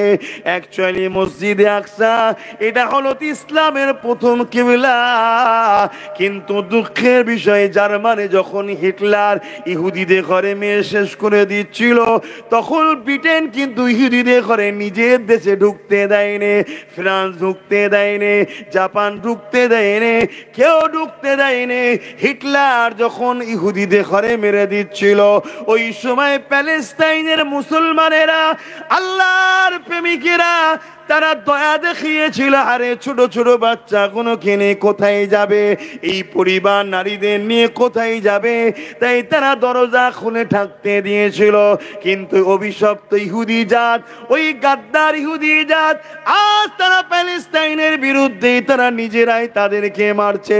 অর্থাৎ আপনি আমার বাড়িতে গেলেন, থাকার জায়গা নাই, কোনো খাবারের জায়গা নাই, আমি আপনাকে থাকতে দিলাম, আপনার বাচ্চার পড়াশোনা দিলাম, আপনার জন্য ঘর বানিয়ে দিলাম, একদিন আপনি আমাকে, আমার পরিবার বাচ্চাদেরকে হত্যা করে বার করে দিচ্ছে। যে গাদ্দারিটা আপনি করছেন, এই গাদ্দারি ইহুদিরা আজকে প্যালেস্তাইনের সাথে করছে। কিন্তু আমি যেটা বুঝাতে চাইছি, এ যুবকেরা তরুণেরা, ওই প্যালেস্তাইন মসজিদে আকসা রয়েছে, ওই মসজিদে আকসার একটা নিয়ামত রয়েছে, একটা বরকত রয়েছে। মসজিদে আকসাকে যখনই পৃথিবীর কেউ দখল করে, দুনিয়াতে তার রাজত্ব তার চলতে থাকে। অর্থাৎ মসজিদে আকসা যার দখলে থাকে, দুনিয়ায় তার পাওয়ার চলতে থাকে। তাই মসজিদে আকসাকে বারবার বারবার ইসলামের দুশ্মনরা দখল করতে চেয়েছে। এর আগে অনেকবার দখল হয়েছে। একবারের কথা আপনাদেরকে জানাই, এই পৃথিবীর জমিনে আজ যেমন আমেরিকা সুপার পাওয়ার নিজেকে দাবি করে, সেই সময় সুপার পাওয়ার ছিল সেলিবিয়ারা। সেই সেলিবিয়ারা মসজিদ আকসাকে দখল করে নিয়েছিল, মুসলমান দিওকে মেরে হত্যা করে মসজিদ আকসাকে কেড়ে নিয়েছিল। যেমন আজকে মেরে মুসলমানদের ঘরে মসজিদ আকসা থেকে বার করে দিচ্ছে, এর আগেও হয়েছিল, অনেকবার হয়েছে। আবার আমরা সংখ্যা কম দিয়ে অনেকবার আবার সন্ত্রাসদের সরিয়ে দিয়ে মসজিদে আকসার ইজ্জত আবরুর আর পবিত্রতা আল্লাহ আবার রক্ষা করিয়েছে। জোরে বলুন সুবহানাল্লাহ। মসজিদে আকসা নিয়ে অনেক ইতিহাস আছে, আমি সংক্ষেপে আপনাদেরকে বলছি, অসুবিধা হচ্ছে নাকি আমার আলোচনায়?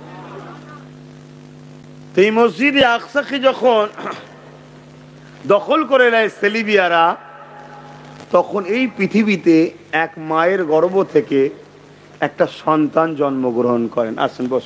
একটা সন্তান, শুনছেন তো আপনারা, জন্মগ্রহণ করেন। সেই সন্তানটার নাম হলো সালাউদ্দিন। কি নাম? সালাউদ্দিন। তখন মসজিদে আকসা কাদের হাতে? সেলিবিয়াদের হাতে। নামাজ বন্ধ, আজান বন্ধ, ইকামত বন্ধ, টোটাল মুসলমানকে ওখানে আর ঢুকতে দেয়নি। যারা ছিল সব কচু কাটা করে মেরে দিয়েছে। আর মুসলমান লাঞ্ছিত অপমানিত তখনই হয় যখন আমরা মূল স্রোত থেকে সরে যাই, আমরা যখন নকল রাস্তায় চলে যাই। আর আমরা নকল এমনি এমনি হইনি, আমাদেরকে নকল রাস্তায় বানাবার জন্য, পাঠাবার জন্য ওই কোটি কোটি ডলার টাকা খরচ করছে ইসলামের দুশমনেরা। নকল মাদ্রাসা, নকল মসজিদ, নকল মোল্লা মলিসে আমাদের কাছে ঢুকিয়ে দিচ্ছে। আমার অজ বুঝতে পারছেন আপনারা? দেখতে হুবাহু আল্লাহর ওলি, দেখতে হুবাহু মৌলানা, দেখতে হুবাহু মুফতি, দেখতে হুবাহু মাদ্রাসা, দেখতে হুবাহু মসজিদ, নামাজ আছে, আজান আছে, কোরআন তেলাওয়াত আছে, হাদিসের শিক্ষা আছে, কিন্তু ইসলামের দুশমনদের তৈরি করা। ওর পিছনে রহস্য কি? ওইখানে শুধুমাত্র সব দেওয়া হবে, একটা জিনিস ওখান থেকে কেড়ে নেওয়া হবে। কি? যে পাওয়ারে মুসলমান বিজয় লাভ করে সেই পাওয়ারটা, ওটা হলো ঈমান। কি কেড়ে নেবে? বলুন বলুন। দাড়ি থাকবে, পাগড়ি থাকবে, টুপি থাকবে, নামাজ থাকবে, রোজা থাকবে, কোরআন তেলাওয়াত, হাদিস তেলাওয়াত সব থাকবে, সালাম কালাম উঠা বসা সব থাকবে, শুধু হুজুরের প্রেম ও আদব কেড়ে নাও। শুনছেন তো? সমাজে এরকম হাজারো মাদ্রাসা আছে না নাই?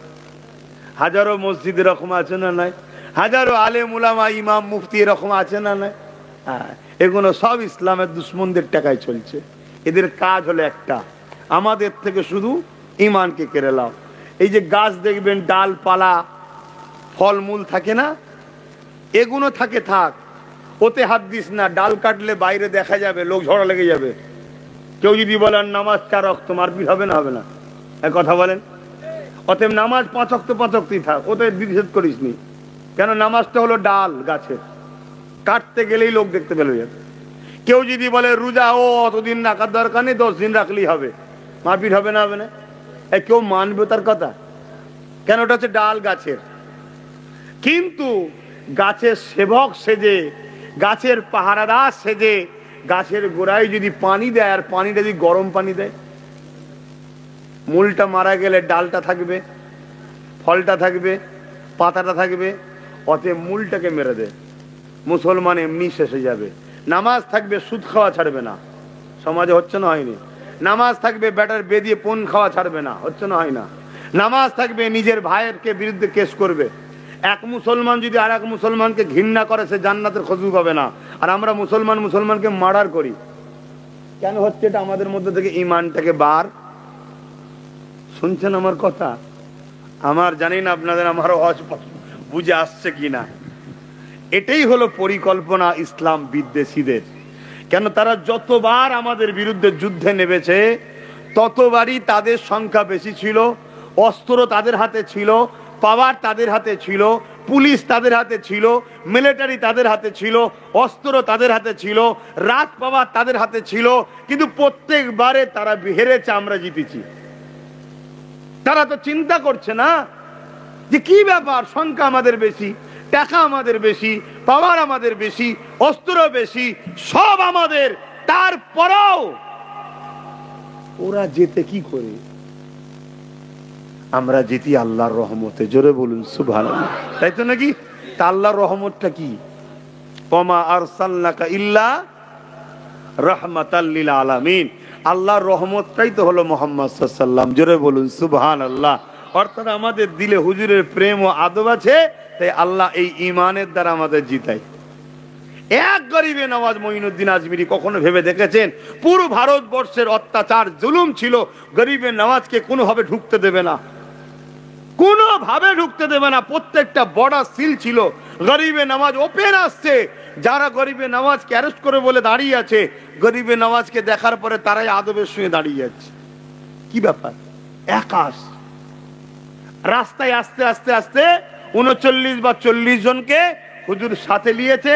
হুজুরের হাতে তওবা করতে করতে আস্তে আস্তে 40টা আল্লাহর ওলি হয়ে গেছে। জোরে বলুন সুবহানাল্লাহ। কিন্তু হুজুর একা ঢুকতে পেরেছে? আর আজকে বলুন, আমার কবরস্থানে আগামী দিন আমার মা বোনকে, আমার বাপ ভাইদেরকে আমরা নিজেরা কবরে ঢুকবো কি কোনো গ্যারান্টি নেই। কবর দিতে পারবেন আগামী দিন? কারণ কি? অথচ আমরা কোটি কোটি, আমার মসজিদে আমি যেতে পারবো কি কোনো গ্যারান্টি নাই। হঠাৎ করে ঈদের দিনে চলে এলো ফোর্স। কি খাবার? না, আজ থেকে ঈদের নামাজ এখানে হবে না, এই জায়গায় কেস আছে। কে কেস করলো রে? কে কেস করলো? কেস চলছে, যাও, দেখো নোটিশ এসে গেছে, বন্ধ। কথা হচ্ছে না, হয়নি বলো? আমরা কিছু করতে পারছি কেন? আমাদের ইমান দুর্বল। আমাদের একটু সরে সরে আসতে পারবেন? দেখুন, আমাদের ইমান দুর্বল বলেই আমরা কে আপন কে পর চিনতে পারছি না। আমরা দুশ্মনকে আপন করে নিয়েছি। দরুদ শরীফ আল্লাহুম্মা সাল্লি আলা, আগে এগিয়ে আসেন, আল্লাহুম্মা সাল্লি।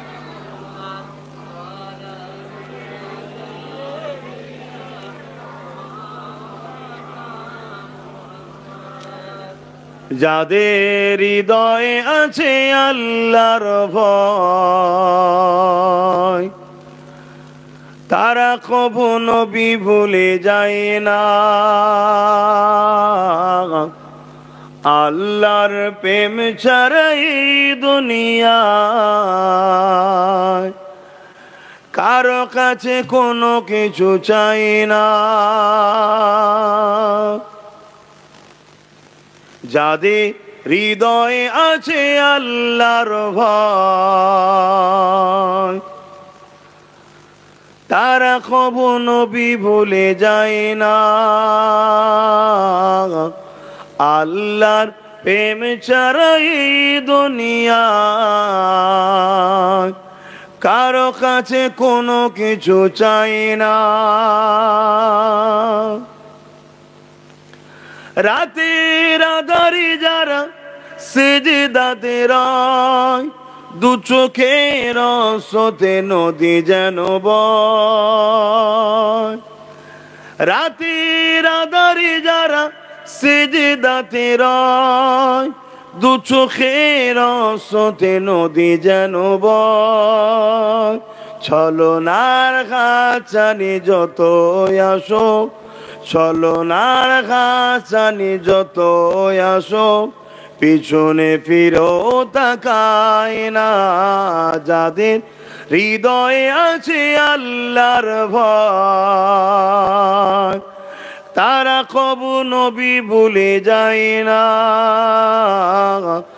আল্লাহর প্রেম ছাড়া এই দুনিয়ায় কারো কাছে কোনো কিছু চাই না।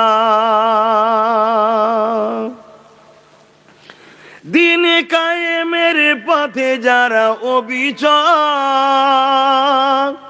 তারা হলো আল্লাহর প্রিয়জন। এখানে দিন কায়েম বলতে ইসলাম, আর ইসলাম বলতে যারা চায় এই জমিনের উপরে সমস্ত মানুষ নিরাপদে থাকবে, ক্ষুধার্ত কেউ থাকবে না, ঝগড়া হবে না, জুলুম হবে না, লুট হবে না। কথা বুঝে আসছে? নামাজ, রোজা, দাড়ি, টুপি এটাও দিন, এটা ব্যক্তি জীবনের দিন। আমি যদি নামাজ পড়ি, আমার জীবনে আমি দিন কায়েম করলাম, সমাজের জন্য কিছু লাভ হলো না। এই নামাজ পড়াতে সমাজের কি উপকার বলবেন তো? ওটা আমার উপকার। আমি নামাজ পড়াতে আপনাদের উপকার নাকি? এটা হ্যাঁ কি বলেন? আমি যে টুপি পড়েছি আপনাদের উপকার? আমার উপকার। আমি দাড়ি রেখেছি আপনাদের উপকার? আমার উপকার। আমি হজ করেছি আমার উপকার, আপনাদের উপকার? এটা হলো ব্যক্তি জীবনের। আমি রোজা রাখি আমার উপকার, আপনাদের উপকার? এটা যার যার ব্যক্তিগত।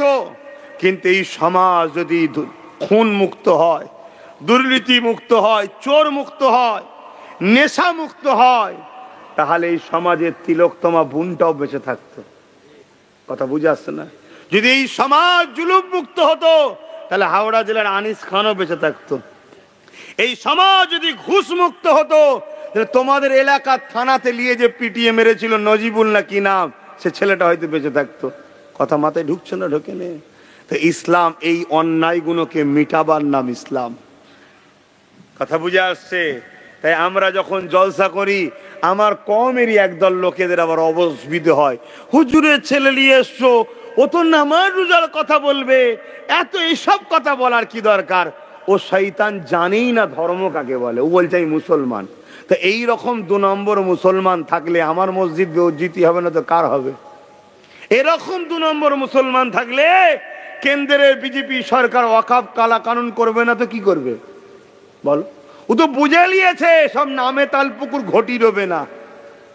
তারপরে আবার আমাদের মাথায় অনেক মোল্লা মৌলী সাহেব বসে আছে যারা কোটি কোটি টাকা খেয়ে দালালি করে, আছে না? না, সেই দালালির একটা ফল হলো বাবরি মসজিদ। দালালির ফল বাবরি মসজিদকে বিক্রি করেছে কিছু গাদ্দাররা। আপনারা আমার কথা পছন্দ করবেন কি না করবেন আমার দেখার দরকারও নাই, আমি আল্লাহর ঘরের জন্য বলছি। কিছু দালাল আল্লাহর ঘরকে বিক্রি করে দিয়েছে। যারা এই সমাজে বলেছিল একটা ঘর যাচ্ছে যাক, আমরা শান্তি চাই, অন্যায় দ্বারা কখনো শান্তি হয় না, এটাই ভাবা দরকার। কেউ যখন তোমার একটা হাত কেটেছে, তুমি যদি তাকে বলো আচ্ছা একটা হাত তো আছে, কেটে ফেলেছে, ছেড়ে দে, ও শয়তান চাইবে আগামী দিন আর একটা হাত কাটার। পাপ যখন প্রথমে ফুসকুড়ি হয় তখনই তার ট্রিটমেন্ট করা দরকার নাই। ওই ফুসকুড়ি একদিন চুলকোনা হবে, চুলকোনা থেকে ফোড়া হবে, ফোড়া থেকে একদিন ক্যান্সার হবে, ক্যান্সার থেকে একদিন পুরো ডেট হবে। অতএব আল্লাহর ঘরটার উপরে জুলুম হলো। আর আমার সমাজের মাথায় বসে থাকা তথাকথিত মুসলিম নেতা, মুসলিম লিডার, মুসলিম রাজনীতির নেতা, তারা আমাদেরকে সান্ত্বনা দিয়েছিল একটা ঘর যাচ্ছে যাক, হ্যাঁ শান্তি দরকার। কিসের শান্তি অশান্তি? আমার ঘরে ঢুকে আমার বেটিকে কেউ নিয়ে যাবে, আপনি বলবেন একটা বেটি যাচ্ছে যাক, বাকি তিনটে তো আছে। হ্যাঁ, সেদিন বুঝে নিয়েছিলাম আমাদের মাথায় যখন গাদ্দার বসে গেছে আমাদের জন্য ভয়ানক দিন আসছে। তাই সেদিন থেকে 10 বছর হয়ে গেল আমি চিৎকার করছি ওয়াকফ বাঁচাও, ওয়াকফ বাঁচাও, ওয়াকফ বাঁচাও। এই সমাজের এক শ্রেণীর আলেম ওলামা, মুফতি মৌলানা, মুসলিম এক শ্রেণীর আমার বিরোধী সেই দিন থেকে করে আসছে। কত কি ছোট বড় কথা বলেছে, আমার বাপ তুলে মা তুলে গাল দিয়েছে আমি হক কথা বলার জন্য, আজও বলছে। তবে মনে রাখবেন, আমি আবার বলে যাচ্ছি, জাহান্নামে 2 শ্রেণীর লোক যাবে। কোন মুফতি মৌলানা মায়ের লাল থাকে আমার কথা কেটে দিতে বলুন। জাহান্নামে 2 শ্রেণীর লোক যাবে। এক শ্রেণীর লোক পাপ করার জন্য জাহান্নামে যাবে, আর এক শ্রেণীর লোক পাপ অন্যায়ের বিরোধী না করার জন্য জাহান্নামে যাবে। শুনছেন তো? এই জাহান্নামে অনেক বাপ মা যাবে। বাপ মা কেন? ছেলে অন্যায় করেছিল, বাপ মা রোকেনি। যদি কোনো বাপ বলে আমি রুকি বাবা শোনে নে, তুমি কেমন রোকো আব্বা, তেজ্য পুত্র করতে পারো না? এই তুই আমার কথা শুনবি নি, বাপ বলে মানবি নি? তোকে আজ থেকে ছেলে বলে আমিও মানিনি, বেরিয়ে যা। শুনছেন না শোনেন না? সব জমি জায়গা যা আছে চল মসজিদে দান কর দে, আল্লাহর রাস্তায় দে দে। তো ছেলে সিধে হবে না মানে? করি আমরা, আল্লাহর জন্য করতে পারিনি না, ওই ছেলেই তোমায় জাহান্নামে টেনে নিয়ে যাবে। আমার আজ কি কষ্ট হচ্ছে আপনাদের, কি করব বলেন বাবা? আমি যদি হক কথা না বলি, কিয়ামত দিন আল্লাহ আমাকেও জাহান্নামে দেবে। আমারও ছাড় নেই, হুজুরের ছেলে বলি কি আল্লাহ বলবে আই নাকি, এ ফেরেশতা হুজুরের ছেলে এসছে গো, একটু পালকি টালকিতে জান্নাতে নিয়ে যাও। আমি হুজুরের ছেলে তোমাদের কাছে, আল্লাহর কাছে ও দাস। আল্লাহর কাছে কে? একটা দাস আমি। তোমাদের কাছে আল্লাহ একটা পার্থক্য করেছে, শিক্ষক ছাত্র, শিক্ষক ছাত্র একটা পার্থক্য তৈরি করেছে। ইমাম মুসল্লি, ইমাম মুসল্লি, এটা একটা পার্থক্য আল্লাহ দুনিয়ার জন্য করেছে। কিন্তু তোমরাও আল্লাহর দাস দাসী, আমরাও আল্লাহর দাস, ইনিও আল্লাহর দাস। আমাদের আল্লাহর কাছে আমরা সবাই সমান। আল্লাহর কাছে সে তত বেশি প্রিয় যে যত বেশি আল্লাহর দাসত্ব করে। জোরে বলুন সুবহানাল্লাহ। হুজুরের ছেলে যদি আল্লাহর দাসত্ব না করে, আর আম ঘরের ছেলে যদি আল্লাহর দাসত্ব বেশি করে, আল্লাহ তার উপরে খুশি হবে, হুজুরের ছেলের উপরে খুশি হবে না।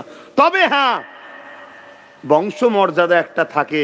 যদি আম ঘরের ছেলে দাসত্ব করে আর হুজুরের ছেলে, আল্লাহর অলির ছেলে দাসত্ব করে, তুলনামূলক আম ঘরের ছেলের থেকে অলির ছেলের মর্যাদা আল্লাহ বাড়ায়। কথা বুঝে আসছে না? নাই। কিন্তু তুমি দাসত্ব না করে যদি মনে করো আমি হুজুরের ছেলে রেহাই পেয়ে যাব, এটার নাম ইসলাম নয়। এটা অন্য ক্ষেত্রে চলতে পারে, আমার জানা নাই, ও বিষয়ে আলোচনা করতে চাইছি না। তো আমি বলতে চাইছি এটাই, দিনটা বড় কষ্ট করে আমার নবী প্রতিষ্ঠিত করেছে। আমরা সেই দিনের জন্য কি করলাম বলেন? আমরা আমাদের জমি জায়গার জন্য কেস কামারি করি, আমরা আমাদের জমি জায়গার জন্য উকিল ফিট করি, আমরা আমাদের জমি জায়গার জন্য মারপিট করি, আমরা আমাদের জমি জায়গা নিরাপদে দখলে রাখার জন্য চেষ্টা করি, আমরা আমাদের পরিবার বাচ্চাদের জন্য কথা বলি, আমরা আমাদের পরিবার বাচ্চাদের জন্য লড়াই করি, আমরা আমাদের পরিবার বাচ্চাদের বিরুদ্ধে কেউ লাগলে তার বিরুদ্ধে মামলা করি, লড়াই করি, কেস করি। কিন্তু আমরা কই আমার নবীর দ্বীনের বিরোধীদের বিরুদ্ধে কেস করলাম কোথায়? আমরা নবীর দ্বীনের বিরোধীদের বিরুদ্ধে লড়াই করলাম কোথায়? আমরা নবীর দ্বীনের বিরোধীদের বিরুদ্ধে কোথায় আমরা একত্রিত হলাম? উপরন্তু আজ আমরা কোটি কোটি মুসলমান তাদের ঝান্ডা ধরে ঘুরে বেড়াচ্ছি, যারা প্ল্যান মাফিক ক্ষমতায় বসে আমার মসজিদ গুলোকে মিটাচ্ছে, আমার মাদ্রাসার শিক্ষক বন্ধ করে মাদ্রাসাকে মিটাচ্ছে, যারা আজকে প্ল্যান মাফিক মুসলমান ছেলেদেরকে কর্মসংস্থান দিয়ে পিছিয়ে দিয়ে তাদের অর্থনীতিকে ধ্বংস করে দিতে লেগেছে, যাতে করে মুসলমান ধর্মের জন্য অর্থ খরচ না করতে পারে। কোন রকম সংসারই চলছে না, তো ধর্মের জন্য কি দান করবে? এই নানা রকম ষড়যন্ত্র যারা করতে লেগেছে তাদের বিরোধী তো দূরের কথা, আমরা তাদেরই ঝান্ডা ধরে ঘুরে বেড়াই। মনে রাখবেন, আল্লাহ পাক ছাড় ফেরাউনকে দিয়েছিল, ছেড়ে দেয়নি।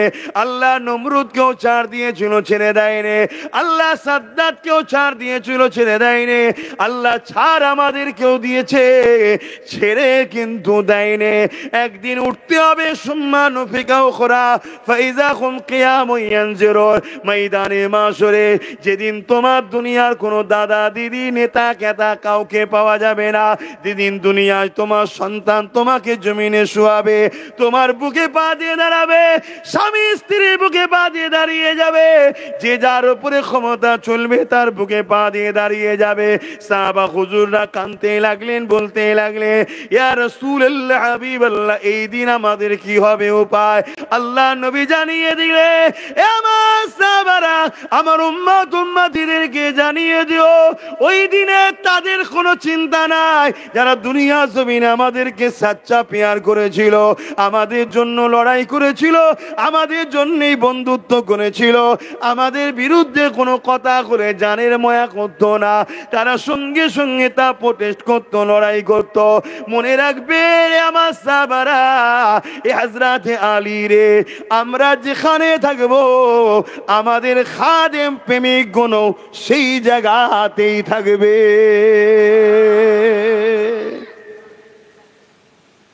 কত সহজ! সারা জিন্দেগিটা কাটালাম ইসলামের বিদ্বেষদের সাথে, সারা জিন্দেগিটা উঠা বসা করে কাটালাম ইসলামের দুশ্মনদের সাথে, সারা জীবনটা তাদেরকে সহযোগিতা করলাম, আর তারা আমাদের সহযোগিতায় উঠে আমার দিনকে গাল দেয়, তারা আমাদের সহযোগিতায় উঠে আমার দিলের গাল যারা দেয় তাদেরকে শেল্টার দেয়, আমার ইসলামকে যারা ছোট করে তাদের পিছনে ফোর্স দেয়, আর তাদের বিরুদ্ধে যে কথা বলে তাদেরকে হুমকি দেয়। আর তুমি বলছো পরকালে আমি নবীর শাফাত লব, আমি জান্নাতে যাব, আমি নামাজ পড়েছি। এই নামাজ পড়েছি, ৭২টা দল জাহান্নামে যাবে, তারা নামাজ পড়েই যাবে। জানেন না আমার নবীর হাদিস? কি গো, জানেন তো নাকি? ৭২ দল জাহান্নামে যাবে, তাদের মধ্যে লোক থাকবে না, আলেম থাকবে না, তারাও রোজা রাখবে, হজ করবে, নামাজ পড়বে, দাড়ি রাখবে, টুপি পরবে, মসজিদ থাকবে, মাদ্রাসা থাকবে, কোরআনের শিক্ষা, হাদিসের শিক্ষা সব থাকবে, তারপরেও জাহান্নামে যাবে। সাহাবারা জিজ্ঞেস করলেন, হুজুর কারণ কি? আল্লাহ নবী বললেন, তাদের অন্তরে আমি নবী, আমার হাইয়া, আমার আদব প্রেম থাকবে না। শুনছেন?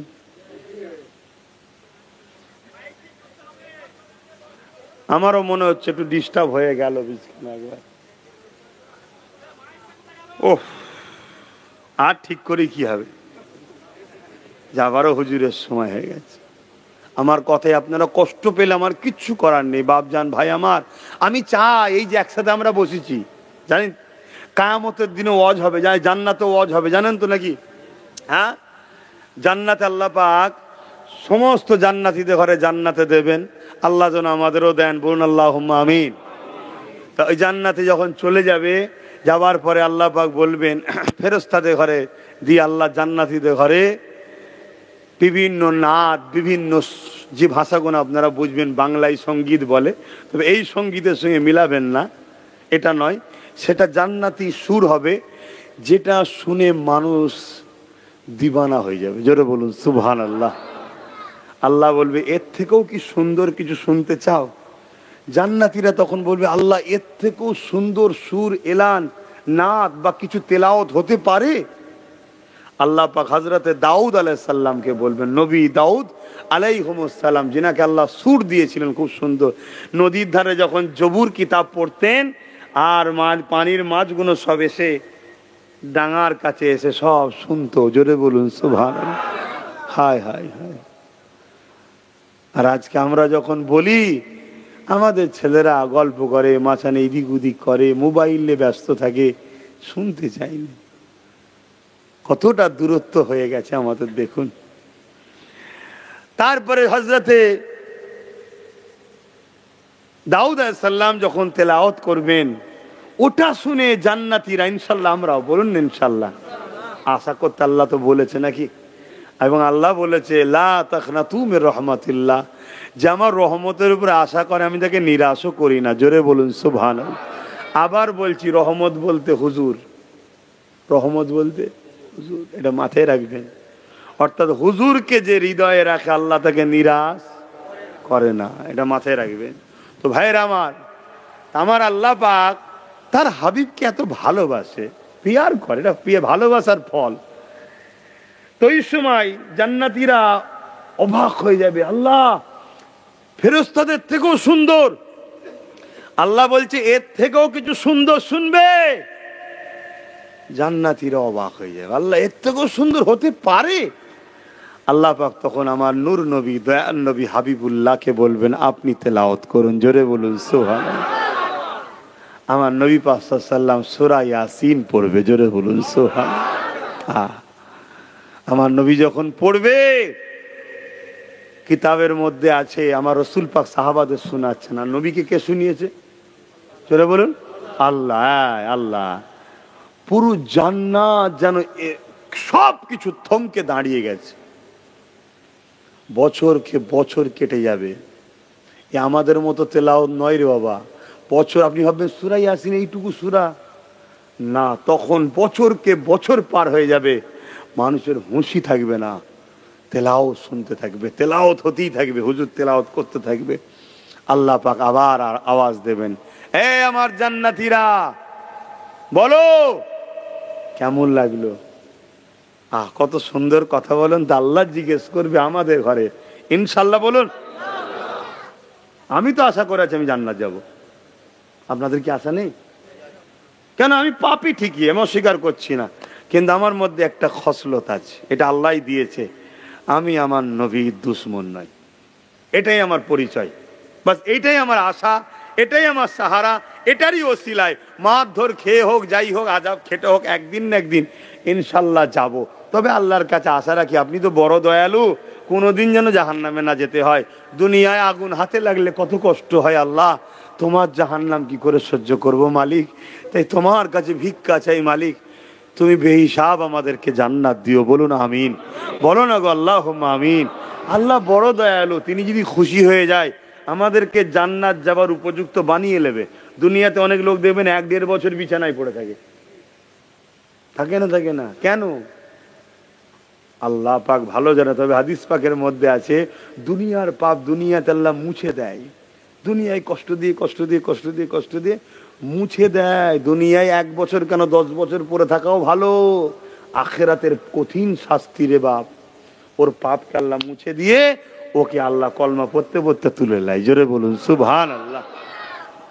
তো এই সময় আমার নবীর তেলাওয়াত শুনে জান্নাতীরা মস্ত হয়ে যাবে। আল্লাহ পাক তখন বলবে, জান্নাতীরা এর থেকেও ভালো আছে, শুনবে? বলবেন না সুবহানাল্লাহ? জান্নাতীরা আর উত্তর দিতে পারবে না যে আল্লাহ এর থেকে ভালো আর কি হতে পারে। আল্লাহ আবার 70,000 নূরের পর্দা সরিয়ে দেবেন। আল্লাহ সরিয়ে দিয়ে জান্নাতীদিগকে তিনি দিদার দিয়ে দেবেন।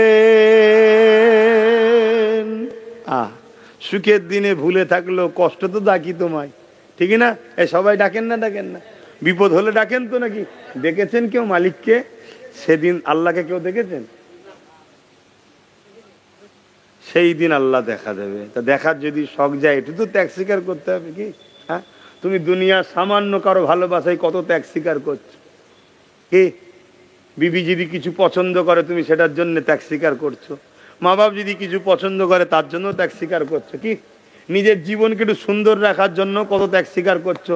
হঠাৎ করে ডাক্তার বল দিল তুই মিষ্টি ছুবিনি, খুব অবস্থা খারাপ, কত দামি দামি মিষ্টি এসছে, নিজের একটুখানি ভালো রাখার জন্য, নিজেকে খুশি রাখার জন্য ছেড়ে দিচ্ছে না, তাই না? তোরা সবার জন্য ত্যাগ স্বীকার করছো। তুমি তোমার মালিককে কত ভালোবাসো, তা তাকে দেখবে একটু ত্যাগ স্বীকার করতে হবে না? তা তোমাকে তো কিছু ছাড়তে হবে। এটাই তো প্রেমের পরীক্ষা, যে তোরা আমায় দেখতে চাস বলিস, তা আমার প্রেমে কি করতে পারিস দেখি। একটু মদ খাবি না, চুরি করবি না, জুলুম করবি না, অত্যাচার করবি না, মা বাপকে ভালোবাসবি, হালাল খাবি, হারাম খাবি না, বড়দের সম্মান করবি, ছোটদের স্নেহ করবি, দেশকে ভালোবাসবি। অন্য ধর্মের মানুষ যদি কেউ গরিব হয়, তোর যদি সামর্থ্য থাকে, আমার সৃষ্টি হিসেবে তাকে সেবা করবি, তাকে সহযোগিতা করবি, তার সাথেও ঝগড়া করতে যাবি না। কিন্তু কেউ যদি তোর জানের উপরে হামলা করে, জান বাঁচাবার জন্য লড়াই করবি, আমি জায়েজ করলাম। শুনতেন তো নাকি? এই তো গুটি কত কাজ দিয়েছে আল্লাহ, এইগুলো করতে পারছি না।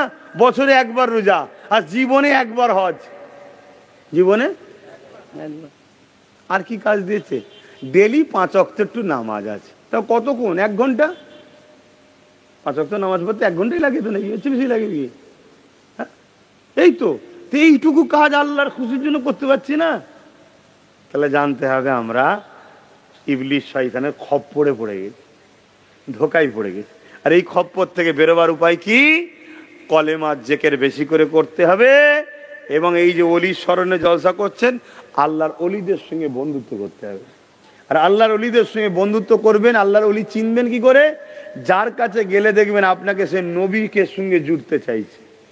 যে দেখবেন আপনাকে কার সঙ্গে জুড়তে চাইছে? নবীর সাথে, জানবেন সেই আল্লাহর ওলি। জোরে বলুন সুবহানাল্লাহ। আর নবীর সঙ্গে যখন আপনি জুড়ে যাবেন, কামলিওয়ালা আপনাকে খবের মধ্যে এসেই আল্লাহর সঙ্গে জুড়ে দেবে। জোরে বলুন সুবহানাল্লাহ। এটা সিস্টেম রে বাপ, আমাদের ক্ষমতা নেই ডাইরেক্ট রবের সঙ্গে জুড়ার। ওটা আল্লাহ একজনকেই পাঠিয়েছেন, মোহাম্মদ রসুল্লাহ সাল্লাল্লাহু আলাইহি সাল্লামকে। আমাদের কাজ আপনাদের ঘরে নবীর সঙ্গে জুড়া। কিন্তু হচ্ছে আজকাল কিন্তু নবীর থেকে ছাড়ানো হচ্ছে। তো যাক, আল্লাহ পাক বলবেন এর থেকে সুন্দর শোনো, আল্লাহ পাক তেলাওয়াত করবেন। বিসমিল্লাহির রহমানির রহিম। আর রহমান আল্লামাল কুরআন খলাকাল ইনসান আল্লামাহুল বায়ান। সূরা রহমান আল্লাহ তেলাওয়াত করবে। জোরে বলুন সুবহানাল্লাহ। আরো জোরে বলুন। এটা কি দেখার, এটা কি শোনার শখ নাই? হ্যাঁ, তো দুনিয়াতেও তো একটু জান্নাতের বাগানে বসা অভ্যেস করতে হবে। তো যাক ভাই, সময় দিয়ে খেয়াল করে আর বেশি বাড়াচ্ছি না, একটু সালাম দেবো। বসে দেন না দাঁড়িয়ে দেন? হ্যাঁ, দাঁড়িয়ে যান। ইয়া নবী সালামুন। থাক।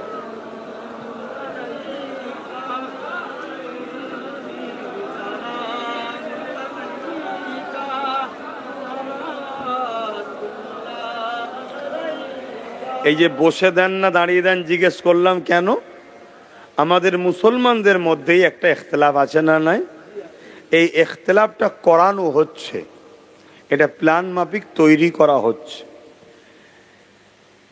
কেউ কেউ বসে দেয়, কেউ কেউ দাঁড়িয়ে দেয়।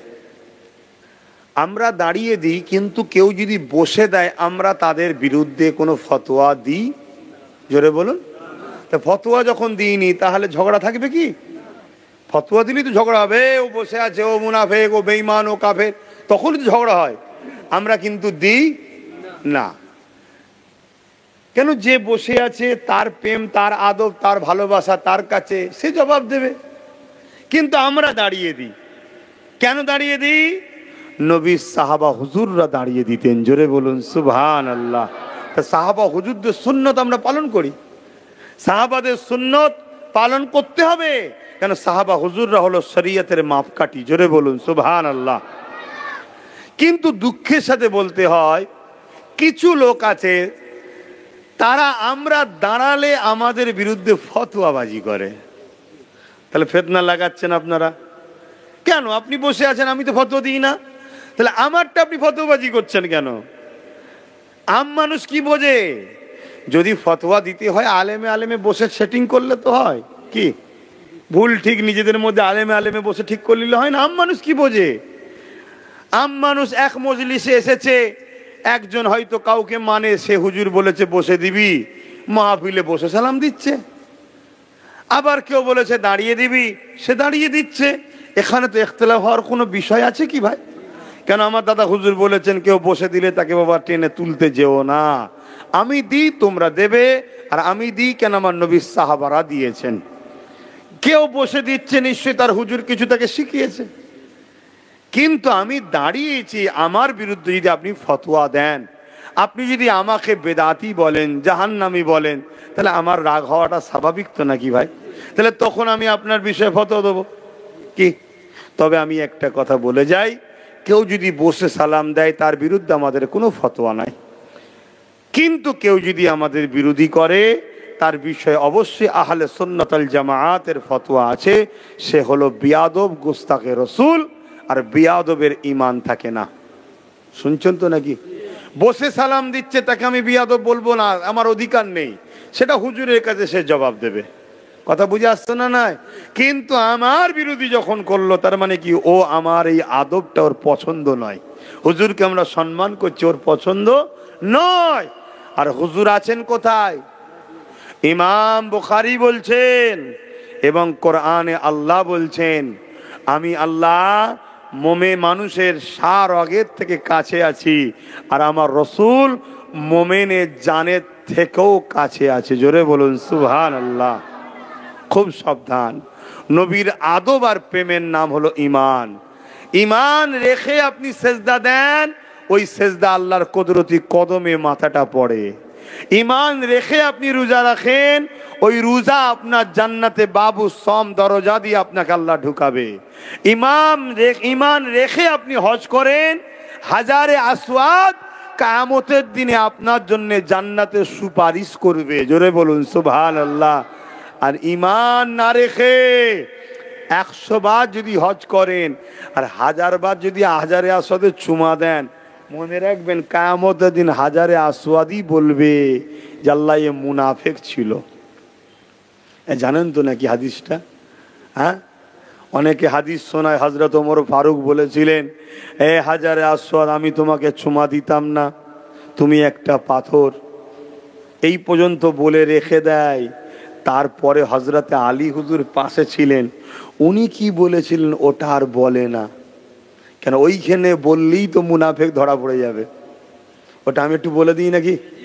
আব্বারা কি বলছেন? ওটা একটু আমি বলে দিই। হযরত ওমর ফারুক হুজুর যখন বলেছিলেন, হে হাজারে আসওয়াদ, আমি তোমায় চুমা দিতাম না, তুমি একটা পাথর, তুমি আমার উপকারও করতে পারবে না, ক্ষতিও করতে পারবে না। হযরতে মওলা আলী শেরে খোদা, যিনি এলেমের দরজা, যিনি এলেমের দরওয়াজা, তিনি বলে উঠলেন, ভাই উমার, আমি রসুল পাক সাল্লাল্লাহু আলাইহি ওয়াসাল্লামের জবান থেকে শুনেছি, এটা অন্য পাথরের মতো পাথর নয়, এ পাথর মানুষের গোনাকে টেনে নেয়। জোরে বলুন সুবহানাল্লাহ।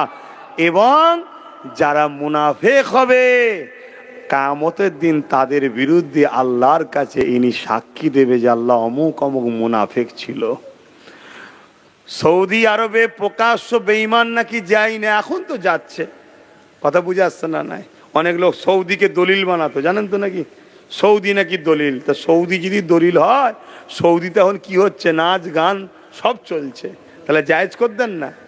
হ্যাঁ, সৌদি দলিল নয়, দলিল দুটো, কিতাবুল্লাহ আর হাবিবুল্লাহ। আর এই দুটোর মধ্যে থেকেই আমাদের সহজের জন্য আরো দুটো কিতাব, ইজমা ও কিয়াস, আদিল্লাতুল ইসলামে আরবাতুন, শরিয়তের দলিল 4টে, মনে থাকবে। কিন্তু মূল কটা? কোরআন, কালামুল্লাহ আর হাবিবুল্লাহ।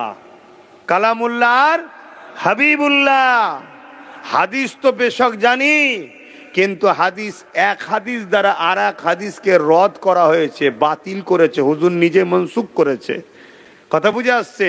এজন্য নবী বললেন মান আহাব্বা সুন্নতি, যারা আমার সুন্নতকে ভালোবাসলো। মান আহাব্বা হাদিসই বলেনি, কেন সব হাদিস বিশ্বাস করা যায় হক, কিন্তু সব হাদিস আমল করা যাবে না। এক হাদিসের মধ্যে আছে আল্লাহ নবী বলেছেন তোমরা কবর জিয়ারত করবে না, কবরের কাছে যাবে না। অপর হাদিস আল্লাহ নবী বলছেন তোমরা কবরের কাছে বেশি বেশি যাবে, কবর দেখলে তোমার এদের আখিরাতের কথা মনে পড়বে। তাহলে কি হবে? তাহলে প্রথম হাদিসটা দেখতে হবে এই দুই হাদিসের কোন হিজরিতে কোন সনে আল্লাহ নবী কোন হাদিসটা বলেছেন।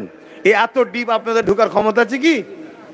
তাহলে একটা হাদিস বলছে রসুল পাক সাল্লাল্লাহু আলাইহি ওয়াসাল্লাম এক হিজরিতে, বুঝাবার জন্য বলছি যে তোমরা কবরের কাছে যেও না। দুই হিজরিতে আল্লাহ নবী বললেন তোমরা কবরের কাছে যাবে। তার মানে কি আগের হাদিসটা এই হাদিস দ্বারা মনসুখ, বাতিল হুজুর নিজে করেছে।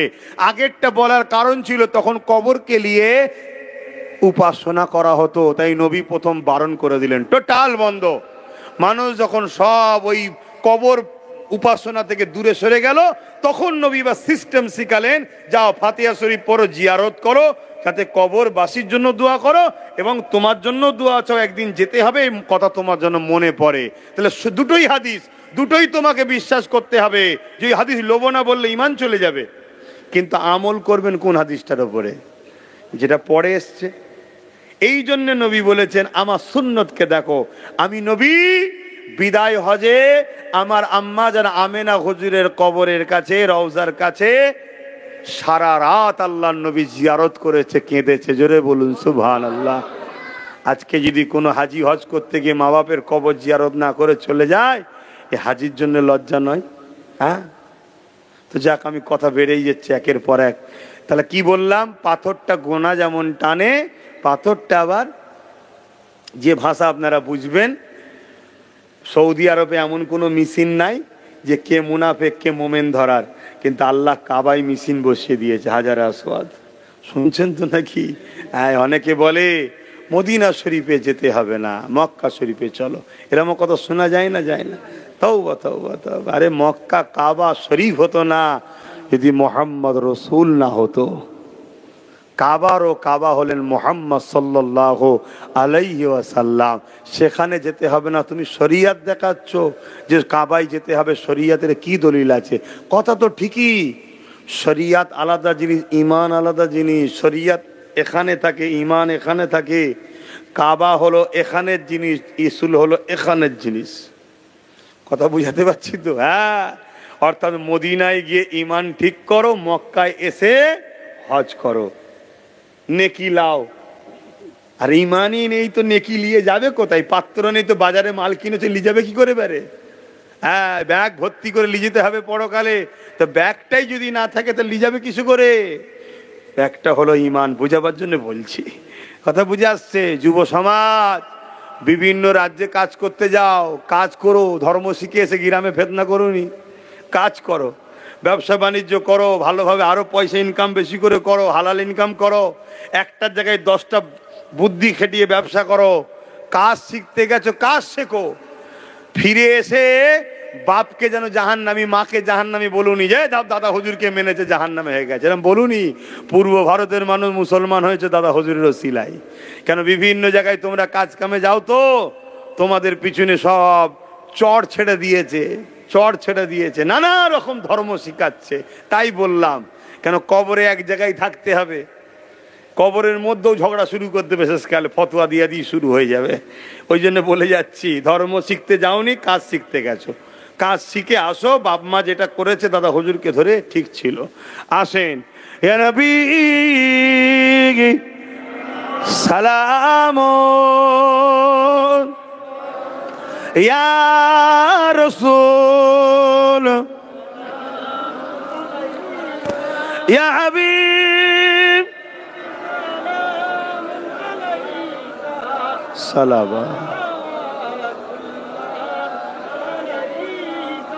ইয়া নবী নামো ও পিয়ারা, ইয়া রাসূল নামো प्यारा अर्श बर हक ने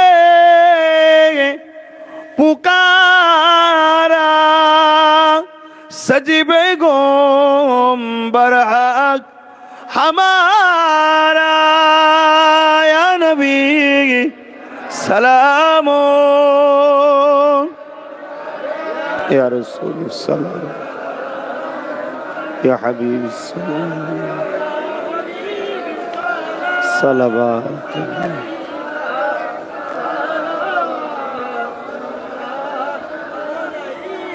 या नबी मदीना होते सब কিছুই পারেন জোরে বললেন না মানেন তো আপনারা নাকি এখানেও আমাদের মধ্যে সমস্যা আছে অনেকে বলে আল্লাহ সব দেখতে পায় আল্লাহ সব দেখতে পায় এটার মধ্যে কোনো আশ্চর্য আছে তা আল্লাহ তো তিনি মালিক তিনি তো সব দেখবেই কিন্তু আশ্চর্য তো ওটাই যে আল্লাহ এমন একটা সৃষ্টি করেছেন সেই সৃষ্টিকেও সব দেখার ক্ষমতা দিয়েছে জোরে বলুন সুবহানাল্লাহ আল্লাহ দেখতে পান আর নবী দেখতে পান দুই দেখা কিন্তু এক নয় এক হলে তো আবার শিরক হয়ে যাবে তাহলে কি আল্লাহ নবীকে দেখার ক্ষমতা দিয়েছেন নবী দেখতে পান আর আল্লাহকে কেউ ক্ষমতা দেননি তিনি খোদ মালিক জোরে বলুন সুবহানাল্লাহ কথা মাথায় ঢুকছে এগুলো সব মাথায় রাখবেন এগুলো ইমানের সাথে সম্পর্ক কবরে তিনটে প্রশ্ন হবে আর ইমাম বুখারী বলছে একটা প্রশ্ন হবে ইমাম মুসলিমও বলছে একটাও প্রশ্ন হবে ইমাম বুখারী ইমাম মুসলিম একটা প্রশ্ন হবে কবরে আর বাকি আরো হাদিসে আছে তিনটে প্রশ্ন হবে আমরা তিনটাও মানি একটাও মানি কিন্তু এর পিছনে কারণ আছে কবরে মেন প্রশ্ন হলো মুহাম্মদ সাল্লাল্লাহু আলাইহি সাল্লাম সম্বন্ধে দুনিয়ায় তোমার কি আকীদা ছিল বলো শুনছেন প্রথম ঘাটিতেই যদি ধরা পড়ে যান তাহলে তার অন্য দেশে যাওয়াই হবে না কি কবরেই যদি ধরা পড়ে যায় তাহলে ময়দানে বিচার তো পড়ে হবে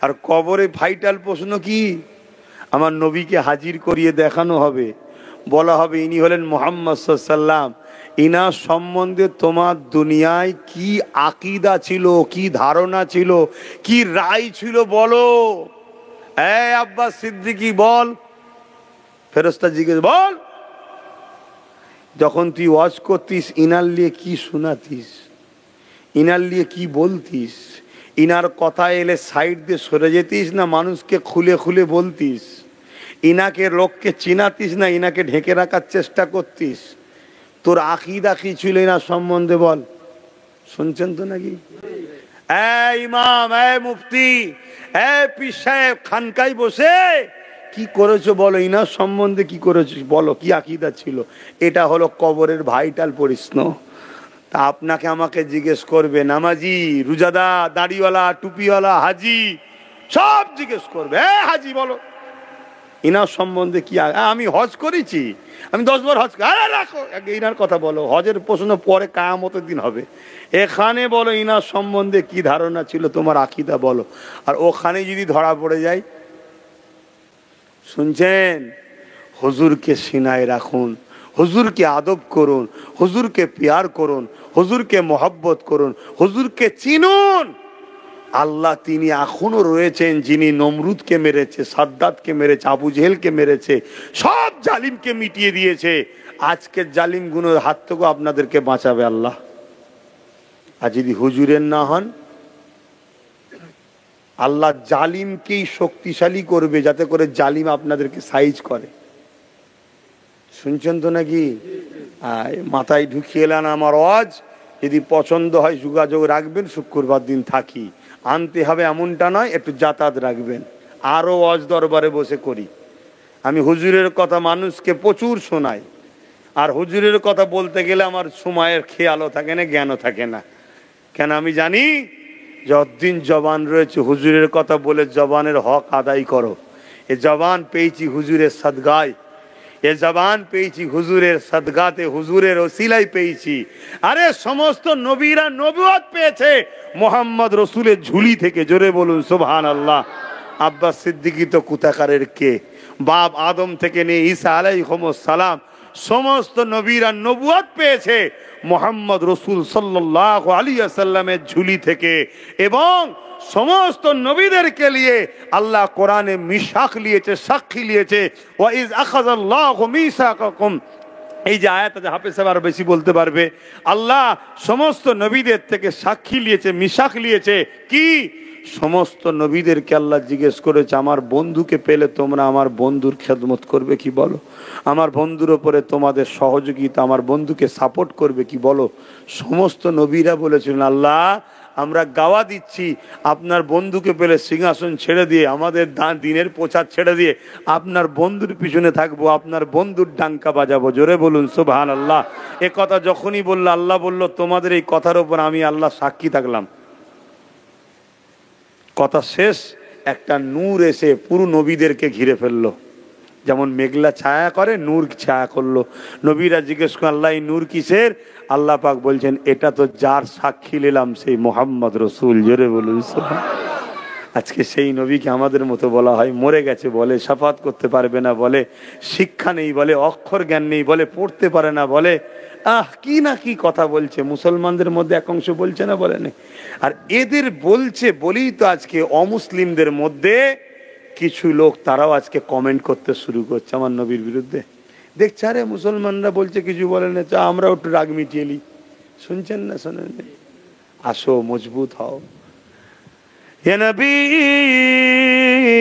মদিনা হতে সব কিছু পারেন দেখিতে,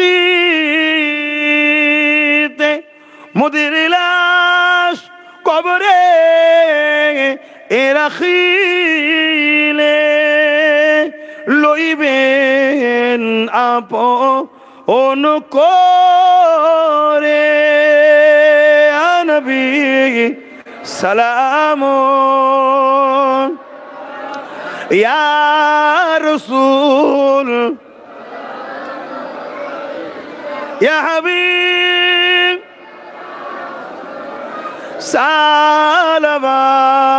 সালাওয়াতুল্লাহ। সকলে গায়ে বসেন, তাড়াতাড়ি বসেন, আমার খেয়াল নেই 11:15 হয়ে গেছে। ইমাম সাহেবের আমি হক মেরে দিয়েছি আজকে। না, অবশ্য আমি মারিনি, আমার